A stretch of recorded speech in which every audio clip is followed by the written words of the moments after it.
Drax's prison. A girl sat there with her head bowed. Suddenly, a very handsome guy approached her and said that he needed her help. The girl immediately beamed and said that she was completely at his disposal. The guy said that he should become emperor. The girl was surprised. It seemed like he was starting a rebellion or something worse. The Hexen Empire already has a current emperor as well as a crown prince ready to ascend the throne. The current emperor's younger brother, third in line to the throne.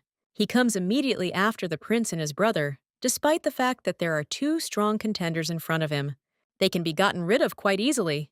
The girl giggled shyly and noted that he was after all a great duke. The gentleman noted that it seemed that she had already heard some rumors about him.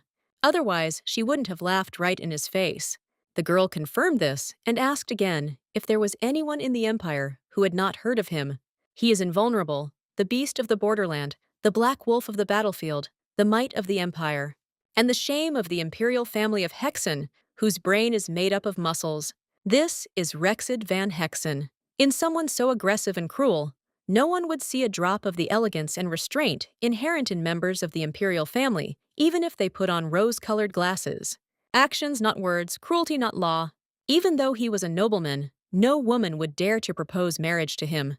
To top it all off, the now tranquil emperor had given him the empire's borderland, the land of Drax, in the cold north. A subtle hint that his place is only among wild animals is nothing more than an attempt to throw out the source of shame from the imperial family. However, Rexid van Hessen really did put all his efforts into the work assigned to him, since the borders of the empire, which were under the strict supervision of the Grand Duke, were never captured. In conclusion, the girl can say that the man in front of her simply has no chance of becoming an emperor. In its entire history, this world has never known such ignorant leaders, especially those who had nothing but strength. The leaders were smart and cunning. They got everything they wanted as soon as they opened their mouths a few times. The gentleman noted that he probably knew that she knew he had nothing in his head, and the girl noted with a smile that his head was clearly empty. Rexid said that he needed her to use her head for him, since she already had something. Now the girl understood why he came to her. She didn't understand how a pathetic petty criminal like her could even in theory help the Grand Duke become emperor.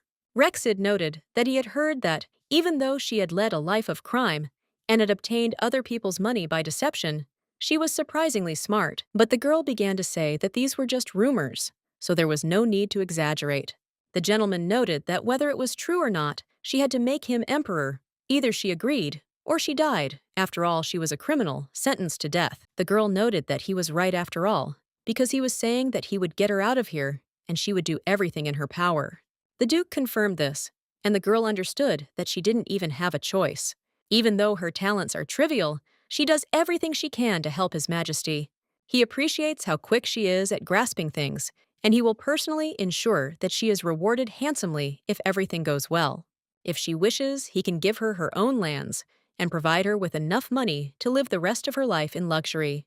The girl was grateful to him, and the gentleman said that he would pick her up at dawn. He will take her not as a prisoner, but not as one sentenced to death, but as his tactician. She will leave this prison with honor. The girl thanked him with a smile. She looked happy, but she thought she seemed to be going crazy. After he left, she thought that he was really coming. Maybe he did have a brain, but somehow it turns out that it would have been better without him. She didn't understand at all how he with such a head even thought of finding her. It was surprisingly clever of him to approach her, but she was sure that was where his intellect ended. It is not entirely clear why one should waste time on someone whom the emperor did not like. However, the girl cannot just sit and wait for execution, so it turns out she should follow him at least for now. Well, suddenly, she thought that these were some very depressing monologues for starters. She pretended that she was arrested and entered Drax's prison. This was done completely deliberately. She's not like everyone else. And then at dawn, she was still planning to escape. In her past life, she lived in a completely different world where she tried everything she could. Assistant at a prestigious university financial manager insurance company, employee secretary to the chairman of a huge company, used car salesman and the like, all of these jobs had something in common. Each of them involved fraud. The first scam I ever committed was a fake application to a prestigious university. The reason was simple. She was simply interested in student life. After that, she pulled off all sorts of scams, both big and small. She eventually became a first-class con artist, and wanted posters were posted all over the country. Yet the government was too stupid, short-sighted, and helpless in its attempts to catch her. With a small amount of makeup and the ability to manage her status, she lived like a con artist, leaving no trace. Under the guise of a financial manager who is married to the chairman of a large company, a mansion, expensive cars, jewelry, she simply bathed in luxury. She had everything in her fraudulent life, but she quickly got tired of it and did not sell part of the chairman's shares there under her own name. She then used the money she earned to swim across the sea and find shelter, intending to start a new life. But then she tasted her first failure. People tend to lose sight of the fact that murder is a simple thing, but not for ordinary people, but for the chairman of a corporation that is above the law. It was here that she made her calculations, and it was here that her short life, which lasted only 28 years, was cut short thanks to the efforts of the enraged corporate assassin's scent. The girl doesn't even really want to remember her death because it's creepy. However, that was the price of parasitizing on someone else, so she meekly accepted death, and when she opened her eyes, it was already in a different world. If she had been born into a wealthy family, she would not have had to return to life as a swindler. But she doesn't understand why. Again, perhaps she was a liar in a past life, but she had a conscience. She only exploited bad people who did evil things. However, she is grateful that she at least retains the memory of her past life, and she is glad that her resourceful head remains with her. So after her reincarnation, she became a swindler again. And she's 21 again. She's now a criminal again. The world in which the main character was reborn was very different from her past. It reminded her of the Western Middle Ages. And although their study of science did not go far, this was compensated by magic. It's worth noting that human life, by the standards of her world, was worth almost nothing here. If a peasant without money or power commits a crime, he can be executed on the spot. But despite all the difficulties being a criminal, here is even more interesting. If you have enough money, then it's easy as pie to get hold of useful magical tools for your scams. The girl was slowly preparing to make a name for herself and become the most famous swindler in this world. She learned local customs, studied the etiquette of the nobility, and learned to make a potion for self-defense. She also took advantage of her skills in using cosmetics from her past life, constantly changing her personality throughout time. Why did the girl start saving the money she got from her scams? And at this point, he has achieved the status of a first-class criminal, a death row inmate, known as the faceless con artist. Of course, it's funny that there's no face on her wanted poster, but the inhabitants of the empire are terrified of Ali, who heard her name, but an agreement was written about her title of genius of the art of deception. So she wondered if the Grand Duke himself would visit her in prison to ask her criminal to become his tactician if he had a choice. He then said that she would definitely have to help him. She even became curious whether she could turn this narrow-minded individual into an emperor. But that's where it all ended. Unfortunately, she's not one of those who wastes time on meaningless nonsense that isn't worth a penny. So now is finally the time to escape. She has an hour and a half before the next guard passes through here. This should be enough to take advantage of it. The equipment used throughout the prison is mostly made of an alloy containing a large amount of a metal called aluminum. Cheap Goleman is easy to think about and has a low melting point, so if she holds him like this for a little while, then he could become the key with which she could open her legs. Escape from prisons very simply, voila, and the key is ready. Now, especially dangerous prisoners are kept in solitary confinement cells without a toilet, so she had to use this hole. But thanks to a pumping system connected to the cell of each especially dangerous prisoner, escape becomes a reality. Morning 7, before noon. Noon, evening, 9, afternoon. At this time, water is supplied to the pipes in order to wash away impurities. She needs to escape before 7 o'clock if she doesn't want to drown in feces. She had already said goodbye to Drax's damned prison. She also remembered that she had simply forgotten to say goodbye to the Grand Duke. She wished him to become emperor as he wanted, and to rule long and idly. The most wanted criminal in the Hexen Empire is named Viper. Perhaps this name comes from her talent with poisons, her unrivaled success in the art of deception. Even though she's a little arrogant, he likes her eyes. Who would have thought that under the guise of a viper, there is a young girl hiding who was probably a child just recently? The Duke asked if she was really as smart as they said. The servant noted that of course this was true. She had been wanted for disturbing the peace in the Empire for 4 years already. This is the butler, Owen Schwach. Since she's so keen on money, she'll work hard if they offer a good sum. The butler remarked that he thought that was indeed the case, but only if they could offer her more than she got from her scams. However, if they take her with them, the Duke must never trust her. He can trust anyone in this world, but not a viper. The Duke asked again how many more times the butler intended to repeat this, because he understood it the first time.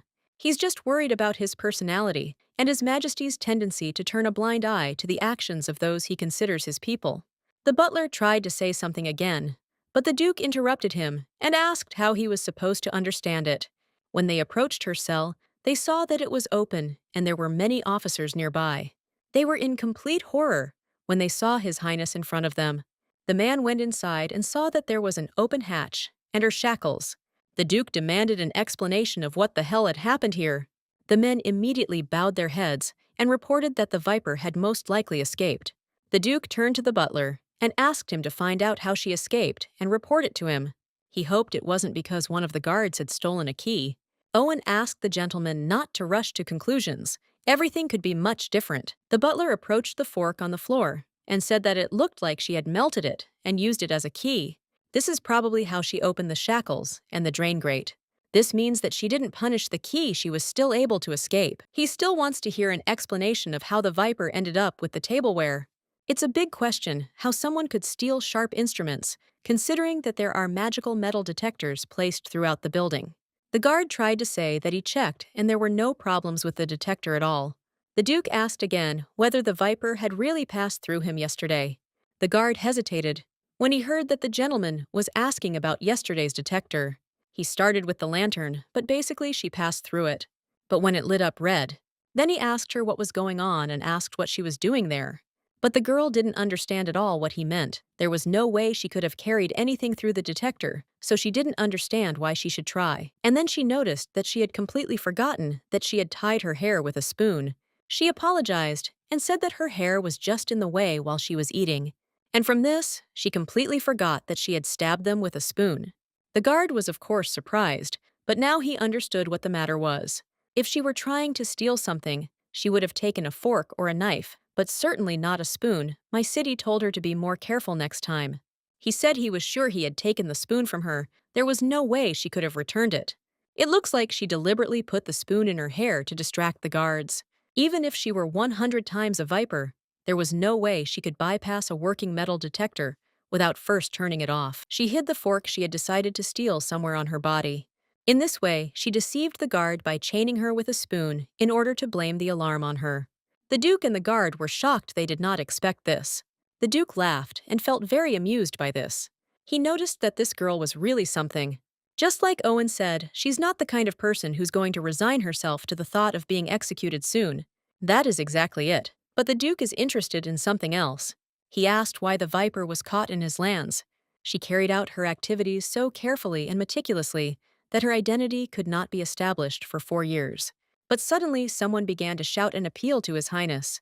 It was other guards who wanted him to order their execution. The Duke did not understand what the matter was and asked again. The guard reported that His Majesty's treasure had been stolen from a safe in the basement. The Duke became a little nervous and asked if he meant his ring. The blue mineral symbolizes the noble lineage of the imperial family. This is an elfer. Every time a member of the imperial family is born, they are given a ring or bracelet decorated with an elfer. The fact that such a treasure cannot be lost is obvious. The imperial family will value these gifts no less than their lives. They give them various magical abilities and hide them in the most unexpected places. But now that gift was gone, the butler remarked that he now understood everything. This meant that she came here for the treasures of the imperial family. The reason she revealed her personal information was because she needed to infiltrate Drax's prison. The viper deliberately allowed herself to be captured so that she could be brought here to the ring. The Duke would never have thought that a person could be so brilliant. The butler noted that the gentleman had heard what he had said to him. If he had not prepared protective measures, it would have been terrible. Previously, the gentleman was shocked by some kind of enchantment. He said it was a spell created to prevent slaves from escaping. The use of poison made from the master's blood is the principle of the bond between the master and the slave. The moment the owner activates the enchantment, the slave experiences terrible suffering. He instinctively returns to where his master is. The Duke noted that there must be trust between the employer and the employee. If he treats her like a slave, going so far as to use enchantment on her, then there is no chance that the viper will trust and help him. The butler noted that he was so concerned about the rights of other people that it would be hard to tell that during the war he personally killed non-soldiers. The Duke remarked that he simply did not understand, that was something else. The butler remarked that he understood perfectly well what he was trying to say, but alas, there was nothing more they could do. Viper will never join them unless they force her, he is sure of it. Even if they are lucky enough, we won't be able to catch her again. She will just find another way to escape. The Duke had no intention of going that far, but it looked like he would have to. Finally, the main character was able to breathe a sigh of relief. This ring was damn beautiful soon. She would run away with this ring straight to Eisenbach. Eisenbach thrives on the sale of magical stones they mine. Now that she has the imperial treasure, her next legend will be the illegitimate child of the Hexen Empire. Then she will contact the royal family of Eisenbach in Tana and reveal her identity to them. She can already imagine what kind of face the Grand Duke will have when he realizes that the ring is missing. But suddenly she felt very ill and fell to the ground. She clutched the grass in her hands because of the pain and believed it was poison, most likely the paralysis causing chiffon or perilton. Chiffon causes immediate death when consumed. Perilton also, but these are rare poisonous plants. The girl won't die. That's for sure. She developed a resistance to poisons consuming them in small doses, but when she could have been poisoned by something is completely unclear. She began to believe that the poison was mixed into the food they gave her in prison. It was colorless and tasteless. She didn't notice anything, and the food didn't have a specific smell, so it definitely wasn't chiffon. But if it's perilton, then her body will soon be completely paralyzed, and she will hardly be able to blink normally. Her body moves on its own. She doesn't understand when this will happen. When she crawled to someone's feet, the pain stopped. When she looked up, she saw the Duke in front of her, asking where she was going. The girl began to worry, because in front of her was Rex Van Hessen himself. He should have suspected something was wrong when they grabbed her with such ease, but he wasn't one to think ahead, so he didn't expect this. Who would have thought that her motive was the imperial treasure? The girl started laughing and remarked that it was very pretty. He noted that he didn't think she stole him just because of his beauty. I wondered what else she might need it for. And he noted that, however, she could keep it for herself. After that, he put a ring on her ring finger, and the girl was completely shocked. She didn't expect this, and noted it, because if he lost the imperial treasure, he would have problems. But it doesn't matter, because now she will always be there. Just like the ring she is wearing, the girl from me belongs to him. The girl was completely horrified and did not understand why he decided that. He is as heartless to me as people think it is simply terrible to watch her little body shudder in agony. Now she understood what kind of poison it was. It was all a plan by Rexid Van Hessen, who was waiting for her to escape. It seems he is more cautious than she thought. The girl noted that she could have died from such a dose of poison, but the gentleman said not to worry, she definitely would not die from such a quantity. And if someone with her talents died so soon, it would be the greatest loss because she is a genius in the matter of deception. He said that he would repeat himself that he needed to become emperor. No matter the cost, the girl now realized that he had a completely different motive. Let him know that he has no talent to run an empire. But she doesn't understand why he wants to create problems for the imperial family so much. Rexid told the Viper to follow him. He promises to give her everything she asks for. The girl tried to say something, but he said that it was not a proposal. He said she should understand that in this country, death row inmates have little choice. If she wants to live, she will do as he says. Instead of dying and letting her great brain go to waste, she should rather benefit both of them and work for him. The Duke also noted that it was very hot now, and if possible, he would like to grant her the honorary title of Special Messenger. But he grabbed her and she didn't expect it. He noted that due to her skill in deception, she would simply run away if he allowed her to go on her own. And so he will simply pick her up and carry her in his arms.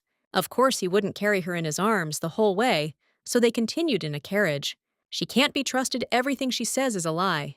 Every expression on this girl's face is a mask. He's not even sure that she's a real viper. As soon as the opportunity presents itself, he'll take her skin. Suddenly, he asked her name and the girl was surprised. Not James, who went door to door selling counterfeit jewelry. Not Elizabeth, the Empire teacher. They didn't even know her name, young merchant Johnny. The girl noted that it seemed like he was really interested in her, and he confirmed this. And the rest didn't know about her at all. So it looks like he'll have to uncover many more of her lies. The girl remarked that she was very interested. It seemed that he was not as ignorant as people said. In general, the butler told him this, but he will not tell her about this. Still, Rexid wanted to know what her name was. The girl said that she didn't have a name. He asked again, and she said that she didn't have a name because no one had given her one. The Duke believed that she simply had no parents. The girl replied that she didn't remember, but she didn't just fall out of the sky. Someone gave birth to her. He wondered if she had lived in a normal family. Perhaps she would not have thought about becoming a fraud. She was just lucky to live with the right people. And not for long. The reason why it is so difficult to catch her when I am is that she is not registered anywhere. She has no documents in any country. She will stay with him and help him in any way she can. So if he wants to give her a name, he can choose anyone. The Duke asked again if she would really help him, and the girl did not understand why she would go with him to his estate if she did not intend to be with him. The Duke replied that he had no idea. He didn't know what was going on in her little head. He doesn't understand how he knows that she isn't thinking of an escape plan right now. The Viper said that she had changed her mind before. She only knew about him from rumors, and she didn't think that she could trust and serve him openly. The Duke wanted to know why she changed her mind. The girl replied that she would never have thought that he would think of everything and send food. She also noted that such unwavering determination is sometimes simply necessary. I became curious about what he poisoned her with, believing it was chiffon or perotin. She realized that it was a colorless, odorless poison, so she didn't even realize that she had consumed it. But she knows that chiffon has a certain aroma, which is why she decided that it was perotin, but the symptoms did not match. The Duke asked why she was asking him. He didn't look like an idiot. She thought he would just tell her what he poisoned her with. Still, it's logical he could tell her, but he doesn't really want to. Even if she is just a criminal who doesn't know her rights, he wants her to help him. But he can't just tell her that without it putting a spell on her. The girl said with a smile that she was still asking to give her a name. She would agree to any. This young lady is very pretty. It was a waste of her wits to commit fraud, but without that talent, she would have had to deal with many of the problems herself. It would be difficult for a beautiful commoner to live a normal life here in the Empire. He'll probably have to think about a name, but he agrees. He noted that he had to admit that he hadn't expected the brilliant swindler to be so beautiful. The girl even became embarrassed and noted that he had better stop trying to tear her face off. She noticed that her face was real, and she could assure him of it. The Duke realized that he was caught, and she said that she agreed with him. Caution is doubtful. All this is a very useful quality. The most important ones to survive in a big city. The Duke was confused, but suddenly he smelled a strange smell. He looked at her, and the girl smiled shyly. She used the sewer system where everyone was doing their business to escape. The Duke noted that nothing could be done about it. He asked the coachman to stop the carriage. They entered a wonderful store. The girl was shocked. Right from the doorway, the Duke told Madame that he was buying the entire store. He buys all the clothes, but the size must be suitable for this girl. The Viper immediately began to say that one set of clothes would be enough for her. But he didn't understand how one could live with one set of clothes. If they got dirty, she couldn't just wash them and wear them again. The girl said she thought he did the same, but the Duke was horrified. The Viper said that she did not understand how she could wear such expensive clothes. Of course, she washed them if they got dirty and wore them again. The Duke did not agree with this and said that he did not understand what she was doing with all this stolen money. He asked, "But what does she spend it on if not on clothes for herself?" The girl replied that she had been providing shelter, and since the day she was abandoned in a dark alley, there were many sick people there, and the medicine was very expensive. She hasn't spent a penny yet. She's on luxury items. But the Duke said something like, as long as she belongs to him, she doesn't have to worry about money. If there is something she needs, she can just tell him. She is at that age that you want such things. The girl confirmed his words, because everything was indeed so, but if she were in his place, she most likely would not even have been able to make a final decision in such a situation. So without thinking, she suddenly asked if he was seriously going to buy her all this, because such an offer seemed too generous to be true. The Duke merely looked at her in surprise. Of course he would do it, and he didn't understand why she was asking such questions, since he had already decided everything himself. However, the girl did not calm down, and still doubting, clarified whether she could really accept these things, because such a gift seemed like something impossible. Rexid confidently replied that she certainly could. Starting today, he would buy her anything she wanted. All she had to do was ask. So there is no need to be shy or doubt. But if it is so difficult for her to choose, then let her choose at least one outfit to wear right now. The girl, having gained a little courage, began to walk around the store and stopped at one pink outfit, becoming interested in it. and asked the saleswoman about it. The Duke immediately turned to Madame, informing her that the outfit suited her and therefore it should be prepared properly, since she would wear it now. Without wasting any time, the woman immediately began preparing quickly, tidying up the dress, and then handing it over to the girl.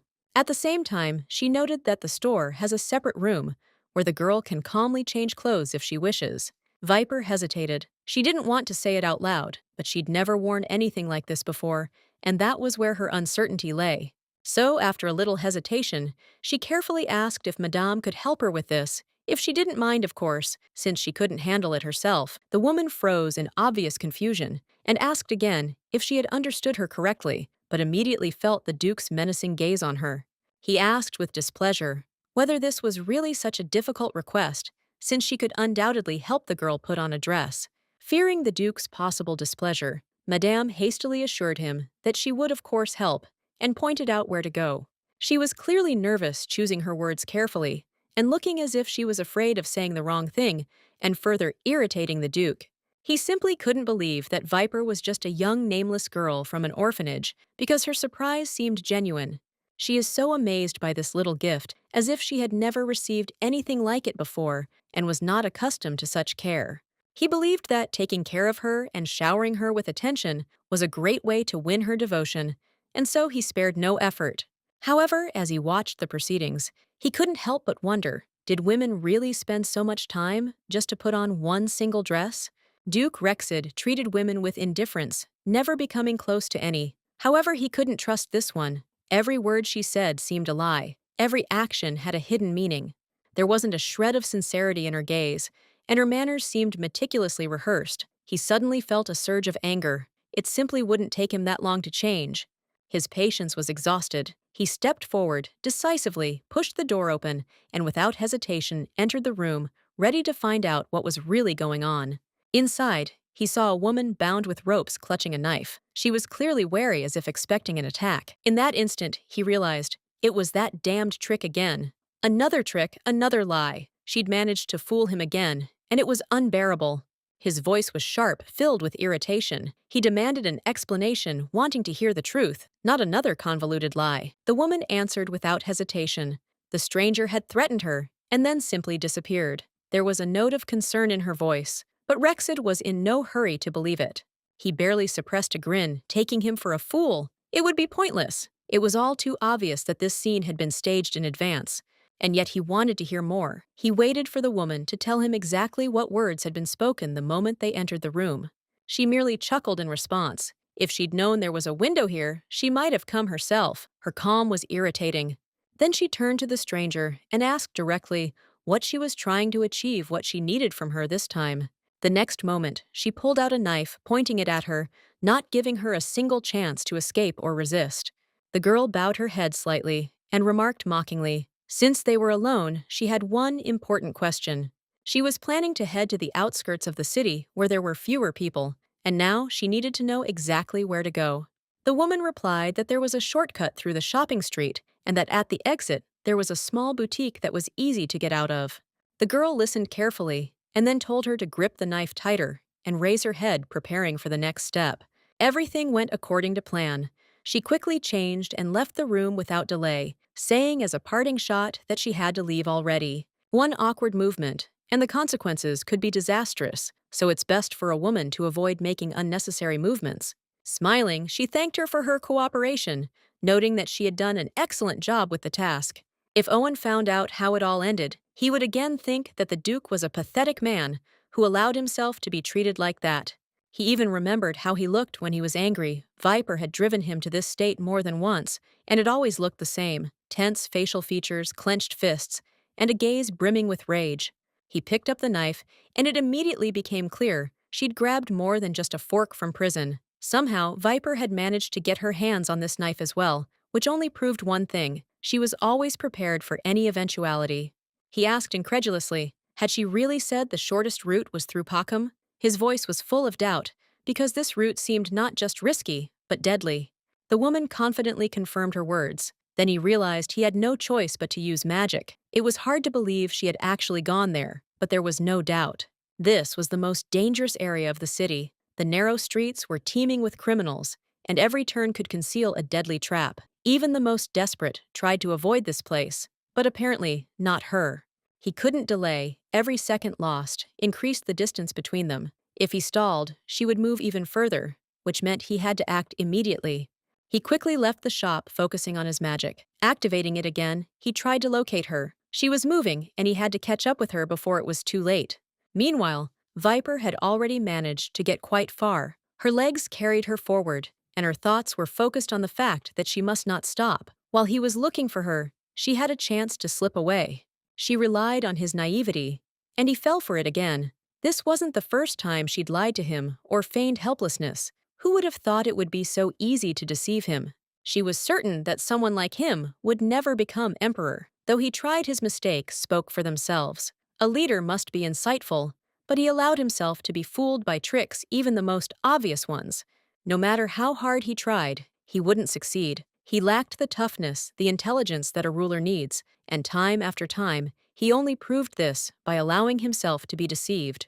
She knew that if she lost consciousness here in a place like this, it would be the end for her. There were no good Samaritans in this area. Here she would either be killed or sold, and both options were unacceptable to her. But suddenly, she crashed into someone. The impact was unexpected sharp. For a moment, her vision blurred, but soon the figure of a stranger appeared before her, and something about him immediately struck her as dangerous. At first, she couldn't get a good look at him, but when her eyes adjusted to the darkness, an unfamiliar man appeared before her. His face was unfamiliar to her, but his gaze revealed a man accustomed to power. He approached her, never taking his eyes off her, and mockingly inquired what such a noble lady was doing in such an inappropriate place. His voice held a mixture of curiosity and obvious threat. Viper instantly realized the situation was becoming dangerous. Had she known she'd be faced with such a turn of events, she would have chosen clothes that would allow her to move faster. Right now, her outfit was getting in the way. The man reached out to her clearly, intending to grab her, but she reacted just in time. Her body responded instantly, and she managed to jump aside, avoiding his grasp. She grinned and promised to show him something unusual, her little trick. Her voice was confident, but inside she felt a slight tension. However, when she tried to demonstrate her plan, her body suddenly weakened and she collapsed onto the cold floor, unable to maintain her balance. This sensation was already familiar to her. She'd experienced exactly the same thing in the forest. It couldn't be ordinary poison. Its effects seemed too strange and unpredictable. It was most likely magic, but its nature remained unclear. Perhaps it was triggered precisely at the moment of application of force, since the girl felt no pain, and it was as if her body no longer belonged to her.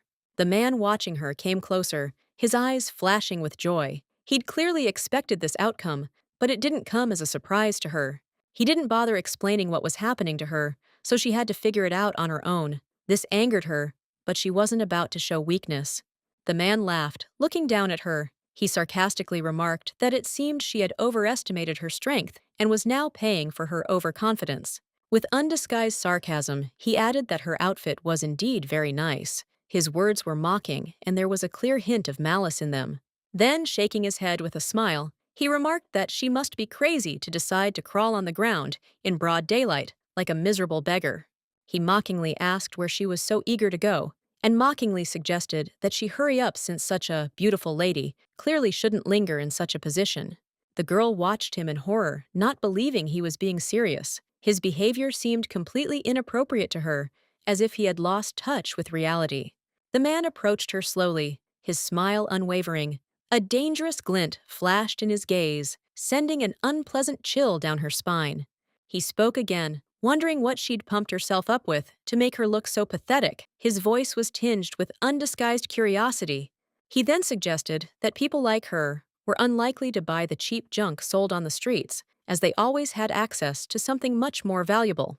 He confidently declared that she must have something better hidden away, and expressed hope that she had saved some for him. There was a hint of blatant innuendo in his voice. But suddenly, he froze, raised his head, and the next moment, his face contorted in surprise. He clearly saw something that made him tense. The viper also raised its head and barely managed to notice the man fly off to the side, as if struck by an unknown force. It all happened too quickly. Blood flashed through the air. He was dead. His body collapsed to the ground, and scarlet drops scattered across the floor, painting it a dark color. The girl turned her head to the side and saw a huge man. He looked at her with a grim expression and coldly asked if she wanted to die. He stepped closer, hovering over her, and then, with a slight grin, asked why she was sprawled out there, as if this was the most comfortable place to rest. It took Viper almost 20 minutes to reach the street from the boutique. She thought she'd gone far enough, but the Duke was faster. He'd already caught up with her. She desperately tried to crawl even further, hoping to put more distance between them, but her strength was waning and her legs wouldn't obey her. At this time, the Duke, without hesitation, approached her. Pursuer grabbed him by the face and squeezed so hard that he did not even have time to react. Viper stared at the sight in amazement. How could he lift that brute so easily with one hand? There wasn't even a hint of strain in his movements. The girl rose to her feet, and without losing her composure, asked the Crown Prince to wait a moment. It was important for her to do this before the Duke took any drastic action. She knew it would end this way and tried to stop him beforehand, but it was no use now. The situation had already gotten out of her control. The Duke reminded her again of what he'd already said. The ring wasn't going anywhere, and now she had no doubt that getting rid of it was simply impossible. The Viper realized that as long as this ring was on her finger, she couldn't escape. Running was pointless, because her every move was being monitored. She admitted that she had thought so. She had taken the ring with her only in case of emergency, but as it turned out, it hadn't helped avoid problems. The girl asked if the Duke was using a spell, and he calmly confirmed it, seeing no point in hiding the obvious. Now, everything became completely clear. She couldn't escape, and even asking was pointless. The Duke knew perfectly well that she understood this. Realizing resistance was futile, she merely expressed gratitude for his quick response. Otherwise, her dress would certainly have been ruined.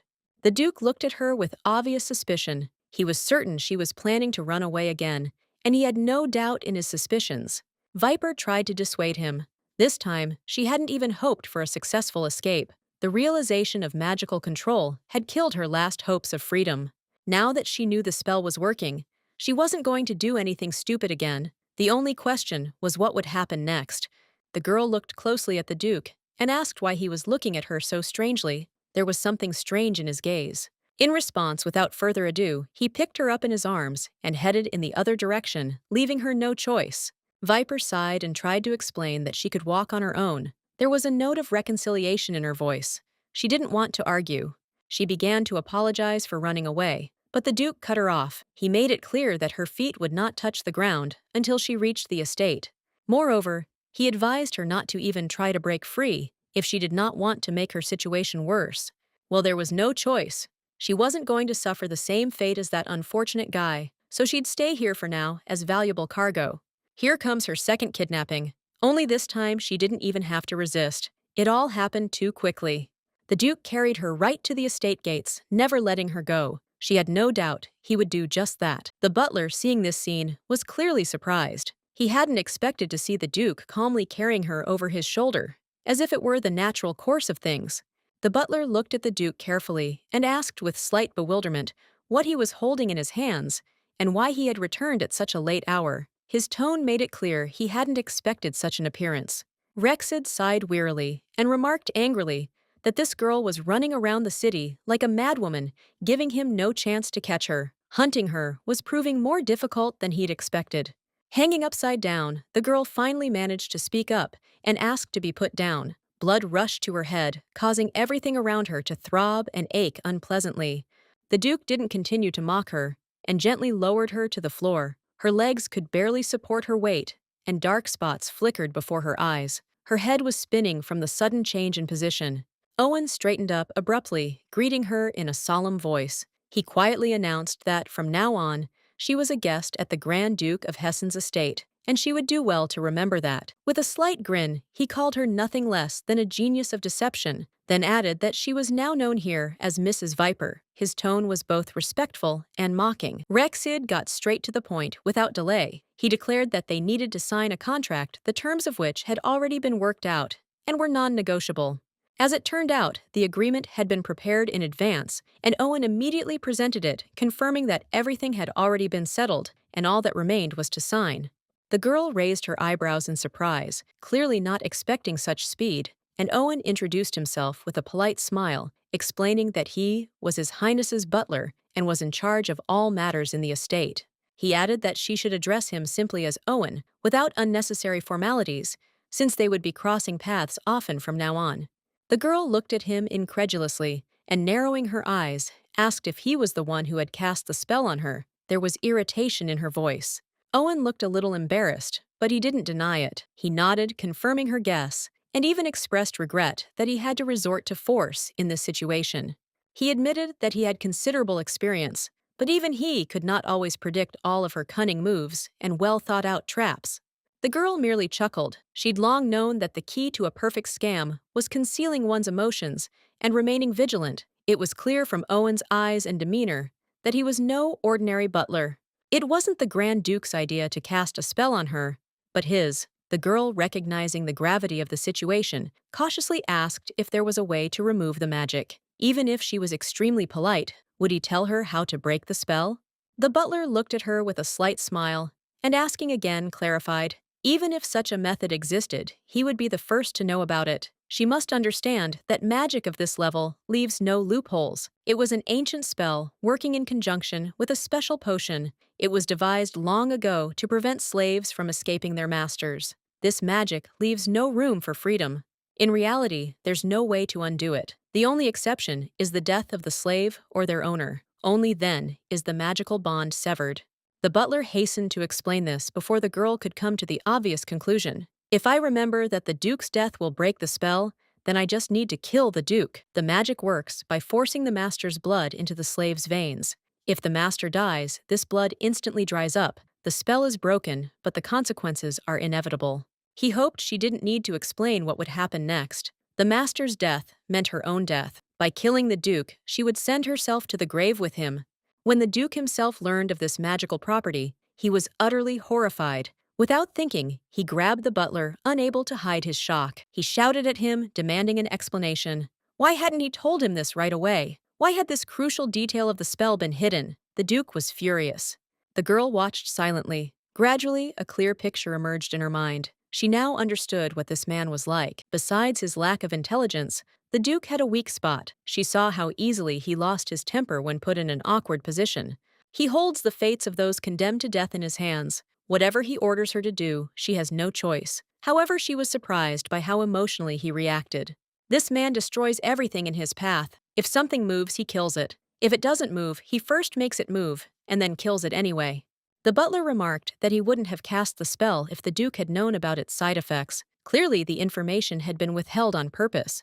Otherwise, Miss Viper would have remained free, and His Highness's carefully planned plan would have collapsed before it even began. The girl just chuckled to herself. Why were there so many madmen around him? Didn't he even notice? The butler merely smiled and shrugged. It's simple. He's always wanted prosperity and stability for this land. That's why these drastic measures are being taken. He then asked if Miss Viper knew that Count Shugi, whom she had once deceived, had committed suicide when his luck had turned against him. Barons Fallow and Schutten, trusting her, invested in disastrous deals, having lost everything, they were forced to sell their titles to survive. The girl smiled slightly upon hearing this. No, she didn't know such details, but the information amused her. The butler merely shrugged and said indifferently that this shouldn't be surprising. All these people, one way or another, deserved their fate. Count Shugi didn't just run a business. He controlled an entire network of illegal human trafficking operations. His slave market was the largest and most influential in the region. The two barons with whom he collaborated were co-owners of a huge casino generating fabulous profits. However, the Duke had no doubt that Miss Viper knew about their shady dealings, even without his knowledge. All of Miss Viper's robbery victims used their wealth to circumvent the law and evade justice. None of them were cleared before the court or before their own consciences. The Duke noted with a cold smile that since these people were no longer alive, there were no problems with them. However, that didn't mean all of Miss Viper's own crimes could be so easily forgotten. And the girl herself didn't commit these daring robberies for someone else's benefit. Her goal was never to atone for evil or protect anyone. Of course not. She simply chose goals she wouldn't regret later. It made life easier for her without burdening herself with unnecessary guilt. In an ideal world where evil people didn't exist, no one would need to steal, kill, or hide. Everyone could simply live in peace. But reality is harsh. Miss Viper was declared wanted 4 years ago and sentenced to death for her many crimes. Her name has become a symbol of horror for some and admiration for others. Luckily for her, His Highness Rexid van Heesen decided to give her a chance. He offered her the chance to forget her past and start a new life as a law-abiding citizen. From now on, the Grand Duke himself and his entire staff will view her not as a criminal, but as a business partner. This partnership will benefit everyone. As soon as she signs the contract, her fate will change. She pledges to help His Highness take the throne, no matter what the means.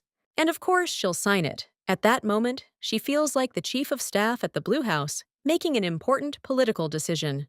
The Blue House is the official residence of the South Korean president. Who would have thought the day would come when she would sign such a dishonest agreement?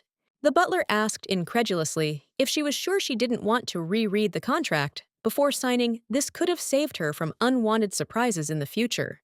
After all, according to the terms, it is no longer possible to change its content, although if necessary, clauses concerning her personal requirements can be added.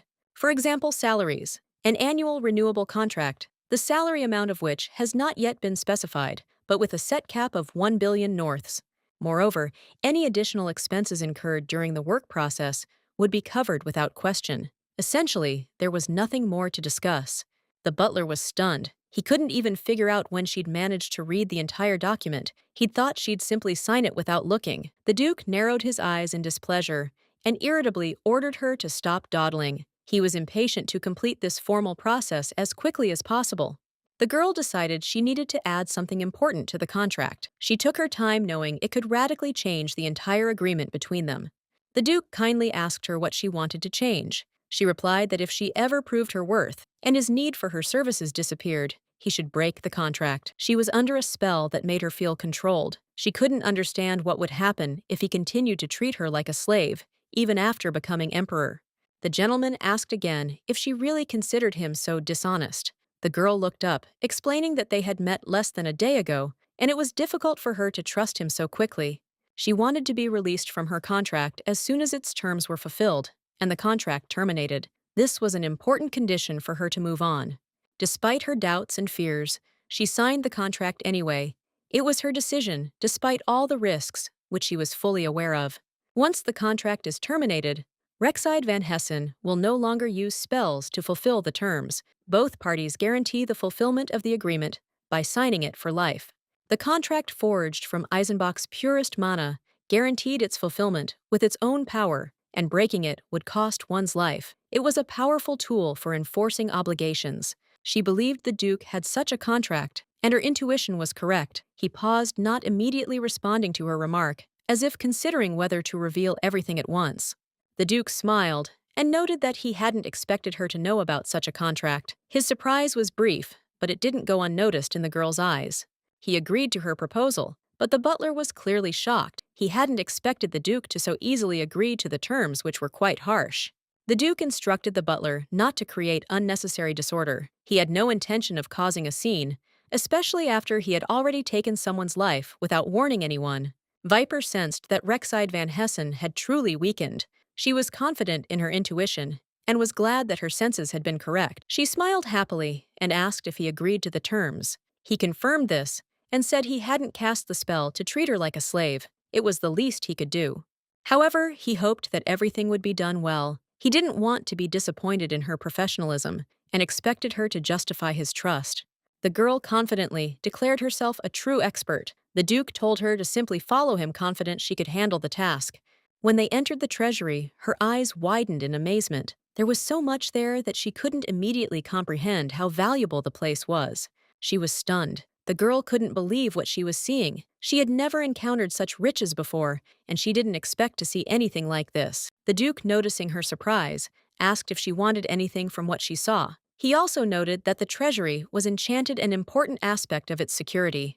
If she tries to activate this mechanism, she'll be in danger, and she should think twice before doing anything. The risk is too great, and the consequences could be fatal.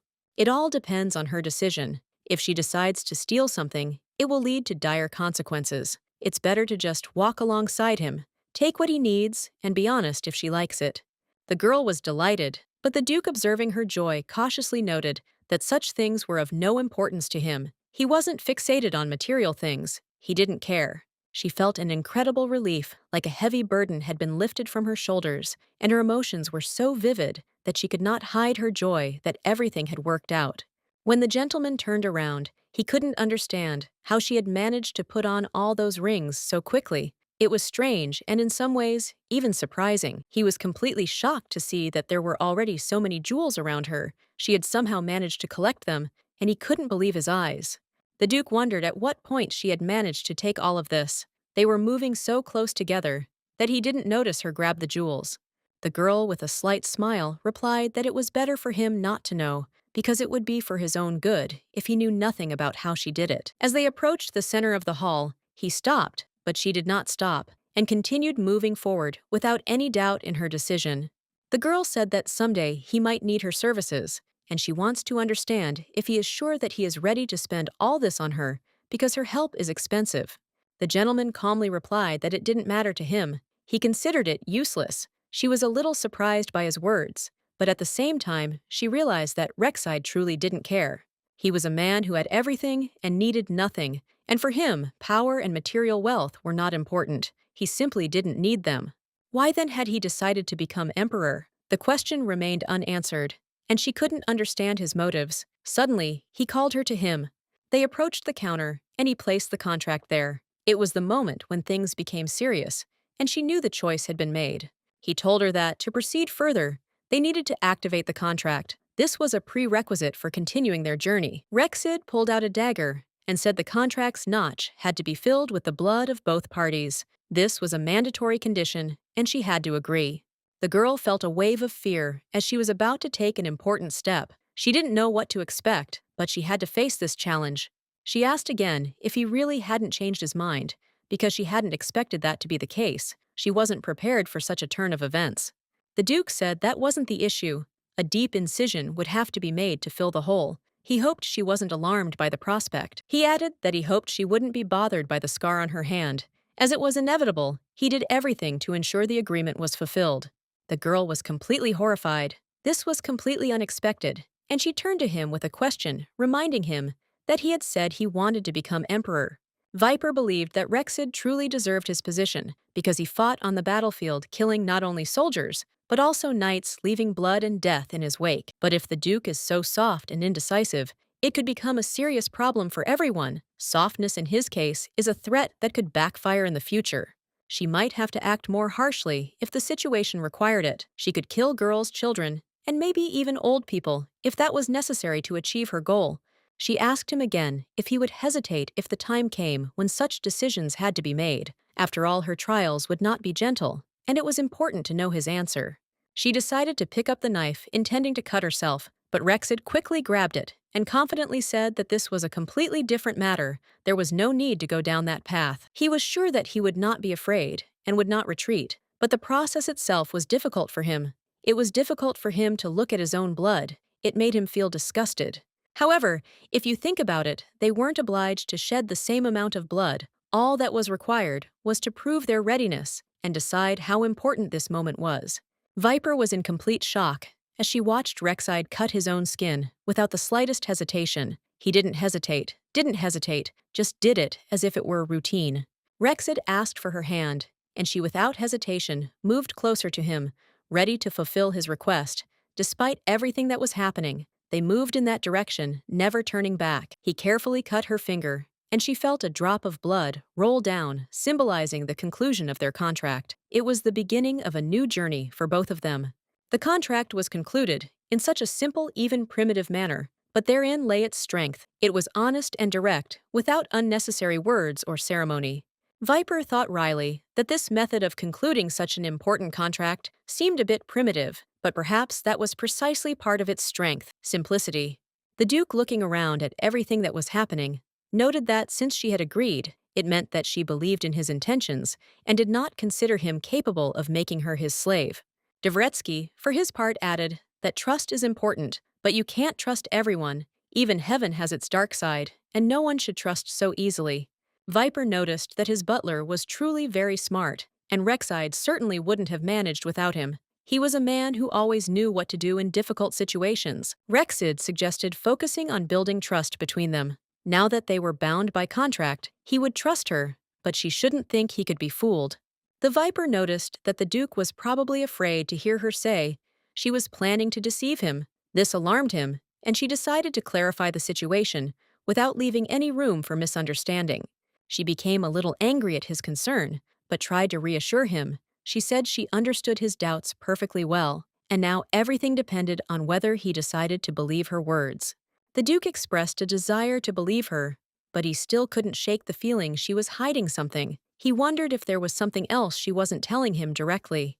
He offered her a chance to open up and lay it all out there, and promised he wouldn't judge her if she decided to reveal her secrets, but there was still tension in the air. However, his displeasure only intensified when he realized she was simply ignoring him. This angered him even more, and he felt his patience wearing thin. The Viper, despite the tension of the situation, began to laugh. Suddenly, she peeled off her skin as if shedding something unnecessary, revealing who she truly was. Beneath the mask was a completely different face, a girl with short pink hair. She stood up confident in her choice. This was her way of shedding all that was unnecessary. She added that she looks much cuter this way, and she likes her new appearance. But in reality, she always tried to make the mask more perfect than her real face. The girl explained that the color of her hair and eyes was just a mask, an attempt to hide her real face, which she always tried to make more confusing and secretive so that people could not expose her. The Duke looked at her in horror and asked if it was really her. She, with a slight expression on her face, asked him if he really wanted to be sure. He panicked and started screaming that she was crazy. He just wanted her to tell him the truth, not show him anything else. He was willing to accept her words, as long as she didn't hide anything. After this, the Duke turned and walked away. The Viper, slightly disappointed, asked him not to be angry. Her request was gentle, but there was still a hint of resentment in it. She remembered the last time she showed her face to anyone without a mask, when she was 6 years old. It was a painful and frightening memory, but also an important one. The Duke was shocked to realize how she had been forced to live with such a condition from such a young age. It changed his view of her, and he began to feel more compassion for her. Viper explained that her face changed with age, and for her safety, she was forced to hide it to protect herself from possible threats and unpleasant situations. The Duke, still confused, remarked that she could probably simply change her face to begin her manipulations again. He continued to think that her real face might be completely different. She, smiling slightly, remarked that she had almost forgotten another important point she needed to clarify. The Duke sensed that not everything was yet clear. Viper removed her contacts and apologized. She admitted she'd become so accustomed to them that she'd completely forgotten they were just part of her mask. They were another layer of her multi-layered personality. The Duke approached her with curiosity and caution and began to carefully feel her face. He was certain she was no longer hiding anything that might cast doubt on her words. He hoped that now, after this, she wouldn't hide anything important from him. His gaze was full of hope, but also wariness, as if he were prepared for any turn of events. Viper, smiling faintly, declared that she was no longer hiding anything from him. It hurt when he pulled her cheeks, but she couldn't help but let him do it, even though it hurt her. Lying on her bed, Viper gazed thoughtfully at the rings she'd been given. It was a strange pleasure to observe such simple things as rings when the silence around her was tense. The Duke asked if she truly loved the rings so much. He still couldn't understand why she was so attached to them, as they were simple pieces of jewelry, not anything meaningful to her. The Viper replied that she didn't particularly like the rings, and she couldn't understand why she'd allowed him to kidnap her earlier, not realizing that her life had been full of unjustified decisions and compromises. The Duke, a little embarrassed, remarked that if she wanted anything, he would always be ready to take her wherever she wanted. He offered her that whatever she wanted, he would always be there. Afterwards, she asked what she should do next, and the Duke replied that they would discuss the matter after they ate. He was in no hurry, believing that now was the time to eat. At that moment, someone knocked on the door. The Duke nodded and invited them in. He was already prepared for the visit, not expecting his guests to surprise everyone.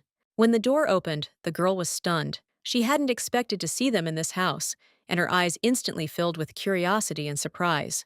The woman was completely shocked when she saw the girl, but quickly regained her composure. The girl, wasting no time, greeted them with a kind smile to ease the tension.